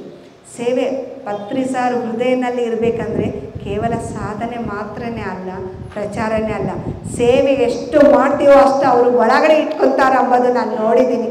ಆ ಸೇವೆ ಯಾವ ಥರ ಸೇವೆ ಅಂದ್ರೇನು, ಯಾರೋ ಮನೆಗೆ ಹೋಗಿ ನಾವು ತೊಳೆಯೋದಲ್ಲ ರೀ, ಪ್ರಚಾರ ಎಲ್ಲಿ ಈ ಥರ ನಡೆಯುತ್ತೋ ಅಲ್ಲಿ ಹೋಗೋದು. ಆ ಒಂದು ಸೇವೆ ಅಂದ್ರೇ ಏನೋ ಈ ಥರ ಕುಂತು ಮಾತಾಡೋದೇ ಅಲ್ಲ ರೀ, ಕಸ ನಿಂದ ಬಂಡೆ ಒರೆಸೋದ್ರಿಂದ ಇವೆಲ್ಲ ಸೇವೆ ರೀ. ನಾವು ಒಂದು ಇವೆಂಟ್ ನಡೀತಾ ಇದೆ ಅಂದರೆ ಹಣ ನಮ್ಮ ಹತ್ರ 10 ರೂಪಾಯಿ ಇರ್ಬೋದು, ಪಕ್ಕದವ್ರ ಹತ್ರ 100 ರೂಪಾಯಿ ಇರ್ಬೋದು. ಅವರು ಒಂದು 100 ರೂಪಾಯಿನಲ್ಲಿ ಒಂದು 10 ರೂಪಾಯಿ ಕೊಡಲ್ವಾ, ನಾವು 3 ರೂಪಾಯಿ ಕೊಂಡು ಅವರ ಒಂದು 5 ರೂಪಾಯಿ ಇಸ್ಕೊಂಡು ಹೋಗಿ ಕೊಟ್ರೇನು ಅದೂ ಒಂದು ಸೇವೆನೇ. ಈ ಥರ ನನ್ನ ಒಳಗಡೆಯಿಂದ ಮಾತಾಡ್ತಾ ಬಂತಿತ್ತು. ಎಷ್ಟು ಅನುಭವಗಳಿದಾವಂದರೆ ನನಗೆ ಅಷ್ಟು ಅನುಭವಗಳಿಂದನೇ ನಾನು ಇದಕ್ಕೆ ಬಂದೀನಿ. ಅನುಭವಗಳು ಅಂದರೆ ನಿಮಗೆ ಕಾಣಿಸುತ್ತೆ, ನಿಮ್ಗೆ ಗೊತ್ತಾಗುತ್ತೆ, ನಮ್ಗೆ ಕಾಣಿಸಲ್ಲ, ನಾವು ಹೆಂಗೆ ಮಾಡಬೇಕು ಎಂಬ ಡೌಟ್ ಇರ್ಬೋದು ರೀ. ಅವ್ರಿಗೆ ಅವಶ್ಯಕತೆ ಇದ್ದರೆ ಮಾತ್ರನೇ ಕಾಣಿಸುತ್ತೆ. ಇಲ್ಲಾಂದರೆ ನಾವು ಸಾಧನೆ ಮಾಡ್ತಾಯಿದ್ರೆ ನಮ್ಮ ಒಳಗಡೆ ಎಷ್ಟೋ ಬದಲಾವಣೆ ಆಗ್ತಾ ಇರ್ಬೋದು, ನಮಗೆ ಮನಃಶಾಂತಿ ಸಿಗ್ತಾ ಇರ್ಬೋದು, ನಮ್ಗೆ ಗೊತ್ತಿಲ್ಲಂಗೆ ನಮ್ಮ ಅನಾರೋಗ್ಯದಿಂದ ಆರೋಗ್ಯ ಸುಧಾರಿಸ್ಬೋದು. ನಮ್ಮ ಯಜಮಾನ್ರಿಗೆ ಏನು ಕಾಣಿಸಲ್ಲ, ಆದರೆ ಶುಗರ್ ಇತ್ತು, ಅವ್ರಿಗೆ ತುಂಬ ಶುಗರ್ ಇತ್ತು, ಅರ್ಥೋಪೆಟಿಕ್ ಇತ್ತು ಅವ್ರಿಗೆ, ಅದನ್ನಿಂದ ಎಲ್ಲ ಪಾರಾಗಿದ್ದಾರೆ. 3 ಗಂಟೆ ಧ್ಯಾನ ಮಾಡ್ತಾರೆ ಚೆನ್ನಾಗಿ. ಮತ್ತು ಅವ್ರಿಗೆ ನನಗೇನು ಕಾಣಿಸಲ್ಲ ಅಂತೇಳಿ ಯಾವತ್ತೂ ಅವ್ರು ಬೇಜಾರು ಮಾಡ್ಕೊಂಡಿಲ್ಲ. ಯಾಕಂದರೆ ನಾನು ತುಂಬ ರಿಟೈರ್ಡ್ ಆಗಿದ್ದಾರೆ, ತುಂಬ ಎಂಜಾಯ್ ಮಾಡ್ತಾ ಇದ್ದೀನಿ ನಾನು ಈ ಧ್ಯಾನದಿಂದ ಅಂತ ಹೇಳ್ತಾರೆ. ಇವಾಗ ಅದೇ ರಿಟೈರ್ಡ್ ಆಗಿದ್ದವ್ರು ಎಲ್ಲೆಲ್ಲೋ ಹೋಗಿ ಕೂಡ್ತಾರೆ, ಯಾವುದೋ ಒಂದು ಟೈಮ್ ಪಾಸ್ ಮಾಡ್ತಾರೆ. ಹೌದಾಗ ನಮ್ಮ ಯಜಮಾನ್ರು ಅಂತಾರೆ ನನಗೆ, ನಮ್ಮ ಮಿಸ್ಸೆಸ್ 2nd ಜಾಬ್ ಕೊಟ್ಟಿದ್ದಾಳ್ರಿ ಅಂತ ಹೇಳಿದ್ರೆ, ಅಂದರೆ ಅಷ್ಟು ಎಂಜಾಯ್ ಮಾಡ್ತಿದ್ದಾರೆ ಅವರು, ನನ್ನ ಜೊತೆ ತಿರುಗ್ತಾ ಇರ್ತಾರೆ. ಇವಾಗಲೂ ಬರ್ತಾಯಿದ್ರು, ಮಗಳ ಜೊತೆ ಬೇರೆ ಕಡೆ ಹೋಗಿದ್ದಾರೆ, ಹಾಗಾಗಿ ಬಂದಿಲ್ಲ. ಅವರು ತುಂಬ ಎಂಜಾಯ್ ಮಾಡ್ತಿದ್ದಾರೆ, ತುಂಬ ಆ್ಯಕ್ಟಿವ್ ಆಗಿದ್ದಾರೆ. ಶುಗರ್ ಇಲ್ಲ ಅವ್ರಿಗೆ, ಶುಗರ್ ತುಂಬಾ ಇತ್ತು, ಆದರೆ ಇವಾಗ ಸ್ವೀಟ್ ತಿಂತಾರೆ, ಎಲ್ಲ ತಿಂತಾರೆ, ಚೆನ್ನಾಗಿ 3 ಗಂಟೆ ಧ್ಯಾನ ಮಾಡ್ತಾರೆ. ಆದರೆ ಇದೆಲ್ಲ ಬದಲಾವಣೆ ನೋಡಿದ್ದಾರೆ ಅವರು. ಫಸ್ಟ್ ಅದೇ ಹೇಳಿದ್ದು, ನನ್ನ ಒಳಗಡೆ ಬದಲಾವಣೆ ನೋಡಿದ್ದಾರೆ ಅವರು. ನಾನು ಯಾವ ಥರ ಮಾಡ್ತೀನಿ, ಆ ಸೇವೆನ ಎಷ್ಟು ಇಷ್ಟಪಡ್ತೀನಿ ನಾನು. ಅವರೇ ಅಂತಾರೆ, ನನ್ನ ಮನೆಯಲ್ಲಿ ಇಡ್ಸ್ಕೊಂಬಲ್ಲ ಅವರು. ಒಂದು ದಿವಸ ಇದೆ ಅಂದರೆ ನೀನು ಹೆಂಗೋ ಇರ್ತೀಯ, ನೀನು ಆ ಸೇವಕ್ಕೆ ಹೋಗು ಅಂತಾರೆ. ಯಾಕಂದರೆ ಅವ್ರು ಹೇಳ್ತಿದ್ರು, ನೀನು ಯಾವಾಗ ಹೊರಗಡೆ ಹೋಗ್ತೀಯೋ ಅವಾಗೆಲ್ಲ ಒಳ್ಳೇದಾಗ್ತಾನೇ ಬಂದಿದೆ ನಮಗೆಲ್ಲ. ಇದೇ ಒಂದಾನೊಂದು ಟೈಮ್ಗೆ ನಾನು ಹೊರಗಡೆ ಕಾಡಿಡ್ಬೇಕಂದ್ರೆ ಅಷ್ಟು ಭಯ ಅವರು. ಯಾಕೆ, ಏನು ಕೆಲಸ ಇದೆ ಹೋಗೋಕ್ಕೆ, ನಾನು ಬರ್ತೀನಿ ನಿಂದ್ರು ಅಂಥವರು ಇವತ್ತು ನಾನು ಎಲ್ಲೆಲ್ಲೋ ಹೋಗ್ತಾಯಿದ್ದೀನಿ, ನಾರ್ತೆಲ್ಲ ತಿರುಗಿ ಬರ್ತಾಯಿದ್ದೀನಿ, ಎಲ್ಲ ಹೋಗ್ತಾಯಿದ್ದೀನಿ ಅಂದರೆ ಅದಕ್ಕೆ ಕಾರಣ ನಮ್ಮ ಯಜಮಾನ್ರು. ಅಂದರೆ ಅವ್ರು ನೋಡಿದ್ದಾರೆ, ನನ್ನ ಒಳಗಡೆ ಚೇಂಜಸ್ ನೋಡಿದ್ದಾರೆ. ಒಂದು ಅನಾರೋಗ್ಯ ಇರ್ಬೋದು, ಒಂದು ಸೇವೆ ಯಾವ ಥರ ಸೇವೆ ಅಂದರೆ ಏನೋ ಬರುತ್ತೆ ಅಂತ ಮಾಡಿಲ್ಲ ರೀ, ಯಾವತ್ತು ನಾವು ಮಾಡ್ತಾ ಹೋಗ್ತಾ ಇದ್ವಿ ಅಷ್ಟೇ. ಅದು ಹೇಳ್ತಾರೆ ನೋಡ್ರಿ, ನೀನು ನೇಚರ್ಗೆ ಎಷ್ಟು ಮಾಡ್ತೀಯ, ನೇಚರ್ ನಿನಗೆ ಏನು ಬೇಕು ಅದನ್ನು ಕರೆಕ್ಟ್ ಕರೆಕ್ಟ್ ಟೈಮ್ ಕೊಡುತ್ತೆ. ಆ ಟೈಮ್ಗೆ ಯಾವ ಟೈಮ್ಗೆ ಬೇಕೋ ಅದು ಆ ಟೈಮ್ಗೆ ಕೊಡುತ್ತೆ. ಅದು ಹಾಗೆ ಆಗ್ತಾ ಇದೆ ನನ್ನ ಜೀವನದಲ್ಲಿ. ಏನು ಬೇಕೋ ಅದನ್ನು ಆ ಟೈಮ್ಗೆ. ಆ ಫಸ್ಟ್ ಕಾರು ನನ್ನಲ್ಲಿ ಸದಾನಂದ ಪಿರಮಿಡ್ನಲ್ಲಿ ಸದಾನಂದ ಕಟ್ಟುವಾಗ ನಮಗೆ ಆ ಕಲೆಕ್ಷನ್ ತಿರುಗಿಸ್ತಾಯಿದ್ರು ಕೃಷ್ಣಪ್ಪ ಸಾರ್ ಅವರು. ಬೆಳಿಗ್ಗೆ 6 ಗಂಟೆಗೆ ಹೋಗಿ ರಾತ್ರಿ 11 ಗಂಟೆಗೆ ಮನೆಗೆ ಬಿಡ್ತಿದ್ರು. ಅಂದರೆ ಆ ಕಲೆಕ್ಷನ್ ಮಾಡುವಾಗ ಆ ಒಂದು ಆರ್ಥಿಕ ಸ್ಥಿತಿ ಯಾವ ಥರ ಚೇಂಜ್ ಆಗುತ್ತೆ ಅಂತ ನೋಡಿದ್ದೀನಿ ರೀ. ಅಂದರೆ ಹೇಳ್ತಾರೆ ನೋಡಿ, ತಂದೆ ತಾಯಿ ಮಾಡಿದ್ದು ಮಕ್ಕಳಿಗೆ ಬರುತ್ತೆ ಅಂಥೇಳಿ. ನನಗೆ ಅದು ಏನು ನಾನು ಅಂದರೆ ಅದರ ಬಗ್ಗೆ ಅಬ್ಸರ್ವ್ ಮಾಡ್ತಾ ಇದ್ದಿಲ್ಲ ನಾನು. ಅದು ಹಾಗೇ ನಡ್ಕೊತ ಹೋಗ್ತಾ ಇತ್ತು. ಹುಡುಗರು ಇವಾಗ ಹೇಳ್ತಾರೆ, ಅಮ್ಮ ನೀನು ಯಾವ ಥರ ಈ ಥರ ಮಾಡ್ತಾ ಹೋಗ್ತಿದ್ಯೋ, ನಮಗೆ ಒಂದೊಂದು ಸ್ಟೆಪ್ ನಾವು ಬೆಳೀತಾ ಬಂದಿದ್ದೀವಿ. ನಮಗೊಂದೊಂದು ಚಿಕ್ಕ ಕಂಪನಿಯಿಂದ ಇವಾಗ ಈ ಸ್ಟೇಜಿಗೆ ಬಂದಿವಂದರೆ ನಿನ್ನ ಸೇವೆನೇ ಅದಕ್ಕೆ ಕಾರಣ. ನಾನು ಮಾಡಿದ್ದು ನನಗಿರುತ್ತೆ, ನಿಮ್ಗೆ ಹೆಂಗೆ ಬರುತ್ತೆ ಅಂದರೆ ನಾನು ನಗ್ತಾ ಇರ್ತೀನಿ. ಇಲ್ಲ, ತಾಯಿ ತಂದೆ ಮಾಡಿದ್ದು ನಮ್ಗೆ ಬರುತ್ತೆ ಅದು ಅಂತೇಳಿ ಅವ್ರು ನಗ್ತಾ ಇರ್ತಾರೆ. ಅಂದರೆ ಒಂದು ಫೈನಾನ್ಸ್ ಇರ್ಬೋದು. ಆ ಫೈನಾನ್ಸ್ ಅಂದರೆ ಎಷ್ಟು ನಾನು ಯಾವಾಗಲೂ ಅನ್ಕೊತಿದ್ದೆ, ಎಷ್ಟು ಆಸ್ತಿ ಇದ್ದರೂ ಕೂಡ ನನ್ನ ಕೈನಲ್ಲಿ ₹1 ಇರಲ್ಲ, ಇರುತ್ತೆ ಬೀರುವನಲ್ಲಿ. ಆದರೆ ನಾನು ತೊಗೊಂಡು ಕೊಡ್ತಾ ಇದ್ದಿಲ್ಲ. ಏನೋ ಅದು ಮನಸ್ಸು ಬರ್ತಾ ಇದ್ದಿಲ್ಲೇನೋ ಅವಾಗ ನನಗೆ. ಇಲ್ಲ ಆ ಒಂದು ಎನರ್ಜಿ ನನಗೆ ಆ ಥರ ಇದ್ದಿಲ್ಲೇನೋ. ಆದರೆ ಅದು ಅಭ್ಯಾಸ ಮಾಡ್ಕೊಂಡ್ಬಿಟ್ಟಿದ್ದೆ ನಾನು. ನನ್ನ ಕೈ ಯಾವಾಗಾದರೆ ನಾನು ಈ ಥರ ಕಲೆಕ್ಷನ್ಗಾಗಿರ್ಬೋದು, ಸಾರ್ ಅವ್ರ ಜೊತೆಗೆ ತಿರುಗಿ ಆ ಒಂದು ನೋಡಿದಿನ ಶಕ್ತಿ ಯಾವ ಥರ ಇರುತ್ತೆ. ಒಬ್ಬರ ಹತ್ರ ಹೋಗಿದರೆ ಆ ಈಗೋ ಅಂಬೋದು ಎಷ್ಟು ಕೆಳಗಡೆ ಇಳಿದ್ರೆ ಮಾತ್ರ ನಾವು ಕೈ ಚಾಚಕ್ಕೆ ಆಗುತ್ತೆ. ಕೊಡ್ಬೋದು, ಒಂದು ₹50 ಕೊಟ್ಟು 50 ಮಾತುಗಳು ಮಾತಾಡೋರು ಇದ್ದಾರೆ, ಹೌದಾ? ಆದರೆ ಅವ್ರ ಹತ್ರ ಹೋಗಿ ನನಗೊಂದು ₹50 ಕೊಡು ಅನ್ಬೇಕಂದ್ರೆ ಆ ಒಂದು ಈಗೋ ಇರುತ್ತೆ ನೋಡ್ರಿ, ಅಹಂಕಾರ, ಅದು ಎಷ್ಟು ನಾವು ತೆಗೆದು ಹಾಕಿದರೆ ಮಾತ್ರನೇ ಬೇಡ್ಕೊಬೇಕು ಸಾಧ್ಯ. ನಾನು ನೋಡಿದ ಆ ಕಲೆಕ್ಷನ್ಗೆ ಹೋಗಿದ ಮೇಲೆ ಎಷ್ಟು ಧ್ಯಾನ ಮಾಡ್ತಾ ಇದ್ರೇನು ಸ್ವಲ್ಪ ಗುಣಗಳು ಹೋಗಲ್ಲ ರೀ. ಹೇಳ್ತೇವೆ ನೋಡ್ರಿ ನಾವು, ಆ ಹುಟ್ಟಿದವನಿಂದ ಬಂದಿದ್ದು ಗುಣ ಸುಟ್ಟೋ ತನಕ ಹೋಗಲ್ಲ ಅಂತ ಹೇಳ್ತಿರ್ತೀವಿ. ಸ್ವಲ್ಪ ಗುಣಗಳನ್ನು ಪುಟ್ಟಕತ್ತ వచ్చిದ್ವಿ ಪುಡಕಲ್ದಾಗ ಹೋಗು ಅಂತ ಹೇಳ್ತಿರ್ತಾರೆ. ಆದರೆ ಈ ಒಂದು ಸೇವೆನಲ್ಲಿ, ಈ ಒಂದು PSSM ಸೊಸೈಟಿನಲ್ಲಿ ಸೇವೆ ಮಾಡ್ತಾ ಹೋದರೆ ಆ ಗುಣಗಳು ಯಾವ ಥರ ನಾವು ಸಿದ್ಧವಾಗಿರ್ಬೇಕು. ಅದಕ್ಕೂ ನಾವು ಸಿದ್ಧವಾಗಿರ್ಬೇಕು. ಇದನ್ನು ನಾನು ನೋಡಿದ್ದೀನಿ. ಸುಮ್ಮನೆ ಅವು ಹೋಗಲ್ಲ ರೀ. ನಾವು ಸಿದ್ಧವಾಗಿ ನನ್ನ ಒಳಗಡೆ ಈ ಗುಣ ಇದೆ ಅಂತ ನಮ್ಮನ್ನು ನಾವು ಒಪ್ಕೋಬೇಕು. ನಾನು ಒಪ್ಕೊತಿದ್ದೆ, ನನಗೆ ತುಂಬ ಅಹಂಕಾರ ಇದೆ, ಇದು ಹೋಗಬೇಕು. ನಾನು ತುಂಬ ಏನು ನನ್ನ ಮನೆಯವ್ರನ್ನ ಹತ್ರ ಅವ್ರನ್ನ ಸ್ವೀಕಾರ ಮಾಡ್ತಾ ಇದ್ದಿಲ್ಲ ನಾನು. ಅದಕ್ಕೆ ನಾನು ಹಿಂಗಿದ್ದೀನಿ. ಯಾವತ್ತಾದರೆ ನಾನು ಈ ತಪ್ಪನ್ನು ತಿಳ್ಕೊತ ಬಂದು ಅದು ಸ್ವೀಕಾರ ಮಾಡಿ ನಾನು ಅದನ್ನು ರಿಸೀವ್ ಮಾಡ್ಕೊತ ಬಂದಿದ್ದೀನೋ ಅದರಿಂದ ಹೊರಗಡೆ ಬರೋದು ಸ್ಟಾರ್ಟ್ ಆಯಿತು ರೀ. ಫಸ್ಟ್ ನಾವು ಸಿದ್ಧವಾಗಬೇಕು, ನಾವು ರಿಸೀವ್ ಸ್ವೀಕಾರ ಮಾಡಬೇಕು. ಆವಾಗ ನನ್ನ ಒಳಗಡೆ ತುಂಬಾ ಇದ್ವು ಗುಣಗಳೆಲ್ಲ. ಆ ಗುಣಗಳೆಲ್ಲ ನಾನು ಈ ಕಲೆಕ್ಷನ್ನಲ್ಲಿ ನೋಡಿದೆ. ಆ ಅಹಂಕಾರ ಯಾವ ಥರ ಹೋಗುತ್ತೋ ನೋಡಿದ್ದೀನಿ. ಆ ಥರ ಬೆಳಬೇಕಂದ್ರೆ ಎಲ್ಲರೂ ಒಂದೇ ರೀತಿಯಾಗಿರಲ್ಲ. ನಿನಗೇನು ರೋಗ, ಚೆನ್ನಾಗಿದೆಯಾ, ಮಾಡ್ಕೋ ಹೋಗಂತೀವಿ. ಒಬ್ಬರು ಹೇಳಿದರೆ ಎಷ್ಟು ಇದೆಯಲ್ಲ, ನಿಮ್ಗೇನು ಕಡಿಮೆನ, ನೀನು ಒಬ್ಬರೇ ಕೊಡ್ಬೋದು, ಇಂಥ ಮಾತುಗಳೆಲ್ಲ. ಅಂದರೆ ಪ್ರತಿಯೊಂದು ಹತ್ರ ಜ್ಞಾನ. ಅವ್ರನ್ನಲ್ಲಿ ನಾನು ಮಾಸ್ಟರ್ಸ್ನ ನೋಡ್ತಾ ಇದ್ದೆ. ಎದುರಿಗಿರೋರು ಮನುಷ್ಯರ ಥರ ಕಾಣಿಸ್ತಾ ಇದ್ದಿಲ್ಲ ನನಗೆ. ಆ ಮಾಸ್ಟರ್ನಿಂದ ನಾನು ಇದು ತಿಳ್ಕೋಬೇಕು, ಆ ಒಂದು ಜ್ಞಾನ ಪಡಿಬೇಕು. ಅದು ಮಕ್ಕಳಿರ್ಬೋದು, ದೊಡ್ಡವರು ಇರ್ಬೋದು, ಇನ್ನು ಯಾರಾದರೂ ಇರ್ಬೋದು. ಅವ್ರ ಹತ್ರ ಹೋಗಿ ಕೇಳ್ತಾ ಇರುವಾಗ ಅವ್ರು ಯಾವ ಥರ ಇರ್ತಾರೆ, ಅವ್ರ ಒಳಗಿನಿಂದ ಯಾವ ಥರ ಮಾತುಗಳು ಬರ್ತಾವೆ, ಅದನ್ನು ಮಾತ್ರ ನಾನು ನೋಡ್ತಾ ಇದ್ದೀನಿ. ಅವ್ರನ್ನಿಂದ ಕಲಿತಾ ಇದ್ದೆ ನಾನು. ಮಾಸ್ಟರ್ಸ್ ನನ್ನ ಈ ಅನುಭವನ ಕಲಿಯೋಕ್ಕೋಸ್ಕರನೇ ಕೊಡ್ತಾ ಇದ್ದಾರೆ ಅಂತೇಳಿ. ಹಾಗಾಗಿ ಆ ಒಂದು ಸದಾನಂದನಲ್ಲಿ ನಾವು ಆ ದಿನ ಜ್ಯೋತಿ ಬೆಳಗಿಸಿ ಸ್ಟಾರ್ಟ್ ಮಾಡಿದ್ವಿ. 24 ಗಂಟೆ ಕಾಲ ಧ್ಯಾನ. ಅಂದರೆ ಇವತ್ತು 6 ಗಂಟೆಗೆ ಕುಂತ್ರೆ ನಾಳೆ 6 ಗಂಟೆಗೆ ಇನ್ನೊಂದು ಪಿರಮಿಡ್ನಲ್ಲಿ ಕುಂತಿದ ಮೇಲೆ ಇವ್ರನ್ನ ಎಬ್ಬಿಸ್ಬೇಕು. ಆ ಥರ ಸ್ಟಾರ್ಟ್ ಆಯಿತು. ಆ ಥರ ಇಡೀ ಕರ್ನಾಟಕನಲ್ಲಿ ಬಿಜಾಪುರ, ಗುಲ್ಬರ್ಗ, ಈ ಥರ ಬೆಂಗಳೂರಿನಲ್ಲಿನೂ ನಿರ್ಮಲಾ ಗುಪ್ತಾ ಮೇಡಮ್ ಅವರು ಸ್ವಲ್ಪ ಮನೆಗಳಿಗೆಲ್ಲನೂ ಪಿರಮಿಡ್ ಯಜ್ಞ ಮಾಡಿಸಿದ್ವಿ. 108 ದಿನ ಆಗಿದ್ಮೇಲೆ ಅಲ್ಲಿ ಸದಾನಂದನಲ್ಲಿ ಒಂದು ದೊಡ್ಡ ಫಂಕ್ಷನ್ ಮಾಡಿ ಫಸ್ಟ್ ಅಂದರೆ ಸ್ವಲ್ಪ ಜನ ಬಳ್ಳಾರಿನಲ್ಲಿನೂ ಸೀನಿಯರ್ ಮಾಸ್ಟರ್ ಅಂದರು, ಹುಚ್ಚಿಡ್ದು ಬಿಟ್ಟಿದ್ದೆ ನಿನಗೆ, ಯಾರಿಗನ್ನ ಕರೋನಾ ಬಂದರೆ PSSMಗೆ ಕೆಟ್ಟ ಹೆಸರು ಮಾಡಿಸ್ತೀಯ ನೀನು ಅಂಥೇಳಿ. ಆದರೆ ಯಾವ ಕೆಲಸ ಮಾಡ್ತಾಯಿದ್ರು ಕೂಡ ಪತ್ರಿ ಸರ್ ಹತ್ರ ಫೋನಲ್ಲಿ ಕಾಂಟ್ಯಾಕ್ಟ್ ಮಾಡ್ತಾಯಿದ್ದೆ ನಾನು. ಸರ್ ಈ ಥರ ಮಾಡ್ಬೋದಾ, ಇವಾಗ ಕರೆಕ್ಟು ಮಾಡಿಸ್ಬೇಕು ನೀನು ಅದು ಅಂತ ಹೇಳಿದರು. ಅಂದರೆ ಅದು ಎಷ್ಟು ಯಶಸ್ಸಾಗ್ಬಿಡ್ತಂದರೆ ಎಲ್ಲಿ ಹೋಗೋ ಕೆಲಸ ಇಲ್ಲ. ನಮ್ಮನ್ನು ನಾವು ಅಂದರೆ ಒಂದು ಕಾನ್ಫಿಡೆನ್ಸ್ ಲೆವೆಲ್ ಇರಬೇಕು, ಧ್ಯಾನದ ಮೇಲೆ ವಿಶ್ವಾಸ ಇರಬೇಕು ರೀ. ಒಂದು ದಿವಸ ಉರುವಕೊಂಡ ಅಂತ ಇದೆ ಬಳ್ಳಾರಿ ಹತ್ರ, 50 ಕಿಲೋಮೀಟರ್ ದೂರ. ಅಲ್ಲಿ ಒಬ್ಬರು ಸ್ಕೂಲ್ನಲ್ಲಿ ಇಡಿಸಿದ್ದಾರೆ ಧ್ಯಾನ. ಅವ್ರು ಏನಂದರೆ ಬಳ್ಳಾರಿ ಅವರು ಅಲ್ಲಿ ಪಿರಮಿಡ್ ಕಟ್ಸಿದ್ದಾರೆ, ಸ್ಕೂಲ್ನಲ್ಲಿ ಕಟ್ಸಿದ್ದಾರೆ. ಅವರು ಏನಂದರೆ ಅಲ್ಲಿನೂ ಮಾಡಿಸಮ್ಮ ಅಂದರು. ಆಯಿತು, ಪಿರಮಿಡ್ ಯಜ್ಞ ಮಾಡಿಸುವಾಗ ಪ್ರತಿ ಪಿರಮಿಡ್ಗೆ ಹೋಗಬೇಕು ಅಂಥೇಳಿ, ಆಯಿತು ಸರ್ ಅಲ್ಲಿನೇ ಮಾಡಿಸೋಣ ಅಂತ. ಆಯಿತು ನೀನು ಬರಬೇಕಮ್ಮ ಅಂದರು. ಸರ್ ನಾನು ಬರೋಕ್ಕಾಗಲ್ಲ, ಹತ್ರ ಅಲ್ಲಮ್ಮ ಅಂದರು. ಆಯಿತು ಸರ್ ಹತ್ರನೇ 50 ಕಿಲೋಮೀಟರ್, ಹೋಗಿ ಸಂಕಲ್ಪ ಮಾಡಿಸಿ ಬಂದುಬಿಡೋಣ. ಸಂಕಲ್ಪ ಮಾಡಿಸ್ತಾ ಇದ್ವಿ ರೀ, ಕೂಡುವಾಗ ಸಂಕಲ್ಪ, ಎಬ್ಸುವಾಗಲೂ ಸಂಕಲ್ಪ ಮಾಡಿಸಿ ಫೋನ್ನಲ್ಲೇ ಮಾಡಿಸ್ತಾ ಇದ್ವಿ. ಆಯಿತು ಅಂಥೇಳಿ ನಾವು ಮಂಜುಳಮ್ಮ ಅಂತ ಇದ್ದರು, ಎಲ್ಲರನ್ನ ಕರ್ಕೊಂಡು ಹೋದ್ವಿ. ಅವ್ರು ಹೋಗ್ಕೊಂಡೆ ಅಲ್ಲಿಗೆ ಹೋದರೆ ಆ ಸ್ಕೂಲ್ನಲ್ಲಿ ಯಾರ್ಯಾರು ಇಲ್ಲ. ಆತ ಏನಂದರೆ ನಮ್ಮ ಟೀಚರ್ಸ್ ಎಲ್ಲ ಧ್ಯಾನ ಮಾಡ್ತಾರೆ, ಅಮ್ಮ ಸ್ವಲ್ಪ 5 ನಿಮಿಷ ಕುಂತು ಹೋಗ್ಬಿಡ್ತಾರೆ ಅಮ್ಮ ಅಂದರು. ಆವತ್ತು ನನ್ನ ಪರಿಸ್ಥಿತಿ ಆಗಿತ್ತು ಅಂದರೆ ಫುಲ್ ಫೀವರ್, 102 ಫೀವರ್. ಕಣ್ಣು ಬಾದ್ಬಿಟ್ಟಿದೆ, ಅದು ಎದಕ್ಕೋ ಏನೋ ಗೊತ್ತಾಗಿಲ್ಲ. ಕಣ್ಣು ನೋಡಿದರೆ ಇಷ್ಟು ದಪ್ಪಗೆ ಬಾದ್ಬಿಟ್ಟಿದೆ, ಅದು ಏನು ಇನ್ಫೆಕ್ಷನ್ ಆಗಿದ್ದನೋ ಅರ್ಥ ಆಗಲಿಲ್ಲ. ಹೊರಗಡೆ ಹೋಗ್ಬೇಕಂದ್ರೆ ಭಯ. ನಮ್ಮ ಯಜಮಾನ್ರಿಗೆ ಏನಂದಿನಿ, ಅಲ್ಲೇ ಸತ್ಯಮ್ಮ ಅವರು ಅಂತಿದ್ರು, ಅವ್ರ ಮನೆಗೆ ಹೋಗಿ 9 ಗಂಟೆ ಧ್ಯಾನ ಮಾಡಿ ಬರ್ತೀನಿ ಅಂತ ಹೇಳಿ ಸುಳ್ಳು ಹೇಳ್ಬಿಟ್ಟು ಬಂದಿನಿ. ಆಪತ್ ಧರ್ಮಕ್ಕೋಸ್ಕರ ಸುಳ್ಳು ಇರ್ಬೋದು ಅಂತೇಳಿ ಹೇಳಿದರು ಪತ್ರಿ ಸರ್. ಅವ್ರ ಕೈಗೆ ಹೇಳಿಬಿಟ್ಟು ಅಮ್ಮಗೆ ಹೇಳಿದ್ದೀನಿ, ಅಮ್ಮ ನಮ್ಮ ಯಜಮಾನ್ರು ಫೋನ್ ಮಾಡಿದರೆ ಮೇಲೆ ಧ್ಯಾನ ಮಾಡ್ತಿದ್ದಾಳೆ ಅಂತೇಳು, ಅಷ್ಟೇ ಹೇಳು ನೀನು. ಇದಮ್ಮ ನಾನು ಸುಳ್ಳು ಹೇಳಲ್ಲ ಅಂದರು. ಇಲ್ಲಮ್ಮ ಹೇಳಲೇಬೇಕು ಅಂಥೇಳಿ ಹೋಗಿದ್ವಿ ರೀ. ನಾವು ಹೋದ್ರಿ, ಅಲ್ಲಿ ಹೋದರೆ ಅವ್ರು ಹಂಗಂದ್ರು. ಬಸ್ನಲ್ಲಿ ಹಿಂಗೆ ಕುಂತಿದ್ವಿ, ಸುಮ್ಮನೆ ಕೆಮ್ಮಿದ್ರೆ ಒಬ್ಬ ಎದ್ದು ಹೋಗ್ಬಿಟ್ಲು. ಈ ಥರ ಪರಿಸ್ಥಿತಿ ಇದೆ, ನಾನು ಹೆಂಗೆ ಬಂದಿದ್ದೀನಲ್ಲ ಬಸ್ನಲ್ಲಿ ಅಂಥೇಳಿ ಹೋಗಿದ್ವಿ.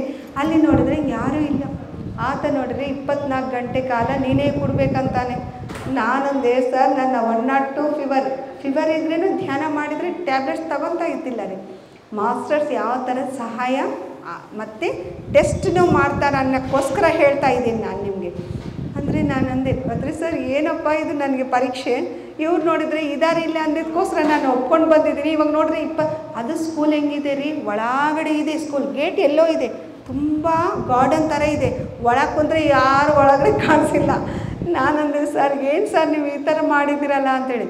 ಅಮ್ಮ ನಿನ್ಗೆ 24 ಗಂಟೆ ಕಾಲ ಕುಂತು ಅಭ್ಯಾಸ ಇದೆ ಅಲ್ಲ, 24 ಗಂಟೆ ಕಾಲ ನಮಗೆ ತುಂಬ ಈಸಿಯಾಗಿ ಕೊಡ್ತಾ ಇದ್ವಿ ರೀ. ಸುಮಾರು ಒಂದು 20 ಸಾರಿ ಕುಂತಿದ್ವೋ, ಜಾಸ್ತಿ ಕುಂತಿದ್ವಿ ನಾವು. ಆ ಥರ ನಿನಗೆ ಕೂಡ ಅಭ್ಯಾಸ ಇದೆಲ್ಲ ಕೂಡ್ಬೋದು ನೀನು. ಸರ್ ನಿಮಗೇನನ್ನ ಗೊತ್ತಿದೆನಾ, ನಾನು ಒಬ್ಬಳೇ ಹೆಂಗೆ ಕೂಡ್ಬೇಕು ಸರ್? ಆವಾಗ ಪತ್ರಿ ಸರ್ಗೆ ಒಂದೇ ಅಂದ್ಕೊಂಡೆ ರೀ, ನನಗೆ ಗೊತ್ತಿಲ್ಲ, ಇದು ನಾನು ಮಾಡಿಸ್ತಾ ಇಲ್ಲ, ನಾನು ಸಾಕ್ಷಿ ಆಗಿದ್ದೀನಿ, ಇದೆಲ್ಲ ನಿಂದು, ನೀವು ಮಾಡಿಸ್ತಾ ಇರೋದು. ನನಗೆ ಮಾಸ್ಟರ್ಸ್ನ ಯಾವ ಥರ ಸಹಾಯ ಮಾಡಿಸ್ತೀರೋ ಮಾಡಿಸ್ರಿ ಅಂತೇಳಿ. ಅವಾಗೆ ಸಮುದ್ರ ಅವ್ರ ಹುಡುಗರಂತೆ ಬಂದ್ರಿ ರೀ. ಅಮ್ಮ ನೀನು ಹೋಗು, ನಾವು ಕೂಡ್ತೀವಿ ನಾಳೆ ತನಕ, ನೀನು ಎದ್ದೋಳನ ತನಕ ನಾವು ಎದ್ದೋಳಲ್ಲ ಅಂತೇಳಿ ಅವ್ರು ಬಂದರು. ಆವಾಗ ಅವ್ರ ಜೊತೆ ನಾನು 3 ಗಂಟೆ ಧ್ಯಾನ ಮಾಡಿ ಬರ್ತಾ ಇರುವಾಗ ಬಸ್ನಲ್ಲಿ ನೀರು ಸೋರ್ತಾ ಇದ್ದಾವ್ರಿ. ನಾನೇನು ಅಂದ್ಕೊಂಡೆ, ಅದೇನನ್ನ ಗಾಳಿಗೆ ಆ ಥರ ಸೋರ್ತಾ ಇದ್ದೇನೋ ಅಂದ್ಕೊಂಡೆ. ಬಳ್ಳಾರಿನಲ್ಲಿ ಕಾಲಿಟ್ಟಿದ್ದೀನಿ. ಮನೆಗೆ ಹೋದರೆ ನಮ್ಮ ಯಜಮಾನ್ರಂತ, ಏನು 9 ಗಂಟೆ ಅಂದಿಯ ನೀನು, 7 ಗಂಟೆನಲ್ಲಿ ಬಂದುಬಿಟ್ಟಿಯಾ, ನೀನು ಕಣ್ಣು ಎಲ್ಲೋ ಹೋಯ್ತು, ನೀನು ಹೆಂಗಿದೀವೋ ಅಷ್ಟೇ, ಎಷ್ಟು ತೇಜಸ್ಸಾಗಿ ಕಾಣಿಸ್ತಾ ಇದೆಯಲ್ಲ ಅಂತ ಹೇಳ್ತಿದ್ದಾರೆ. ಇಷ್ಟು ದಪ್ಪ ಬಾತಿತ್ತು ಕಣ್ಣು ನಾರ್ಮಲ್ ಆಗಿಬಿಟ್ಟಿದೆ ಅಂತೇಳಿ, ತುಂಬ ನಾರ್ಮಲ್ ಆಗಿಬಿಟ್ಟಿದೆ ಅಂತೇಳಿ. ಅಂದರೆ ಆ ಯಜ್ಞನಲ್ಲಿ ಎಷ್ಟೊಂದು ಅನುಭವಗಳನ್ನು ಪಡೆದೀವಿ. ಅದೇ ಸೆಕೆಂಡ್ ಇಯರ್ ಮತ್ತೆ ಸೆಕೆಂಡ್ ಕರೋನಾ ಬಂತಲ್ರಿ, ಆವಾಗ ಶಾಖಾಹಾರ ರ್ಯಾಲಿ ಮಾಡಿಸು ಅಂದರು. ಅವ್ರು ನನಗೆಲ್ಲ ಟಾರ್ಗೆಟ್ ಕೊಡ್ತಾಯಿದ್ರು ಮೇಡಮ್ ಅವರು. ಆಯಿತು ಅಂತೇಳಿ ಅವಾಗೂ ಮಾಡಿಸಿದ್ವಿ ರ್ಯಾಲಿ. ಅವಾಗೂ ತುಂಬ ಜನ ಹೋಯ್ದರು ನನಗೆ, ಇವಳಿಗೆ ಹುಚ್ಚಿಡ್ದು ಬಿಟ್ಟಿದೆ ಅಂಥೇಳಿ. 108 ದಿನ 108 ರ್ಯಾಲಿಗಳು ರೀ. ಅಂದರೆ ಪ್ರತಿದಿನ 4 ರಿಂದ 6 ಗಂಟೆ ತನಕ. ಆ 2 ಗಂಟೆನಲ್ಲಿ 200 ಜನ ಬರ್ತಿದ್ರು ರ್ಯಾಲಿಗೆ, ಚಿಕ್ಕ ಮಕ್ಕಳು ಸಹಿತ. ಯಾರು ಮಾಸ್ಕ್ ಹಾಕ್ಕೊಂತಿದ್ದಿಲ್ಲ, ಎಲ್ಲರೂ ಬೈತಿದ್ರು, ನಮ್ಮ ಯಜಮಾನ್ರೂ ಬೈತಿದ್ರು. ಮಾಸ್ಕ್ಗಳು ಇಷ್ಟಿಷ್ಟು ತರ್ತಿದ್ರು, ಮಕ್ಕಳು ಹಾಕ್ಕೊಂತಿದ್ದಿಲ್ಲ.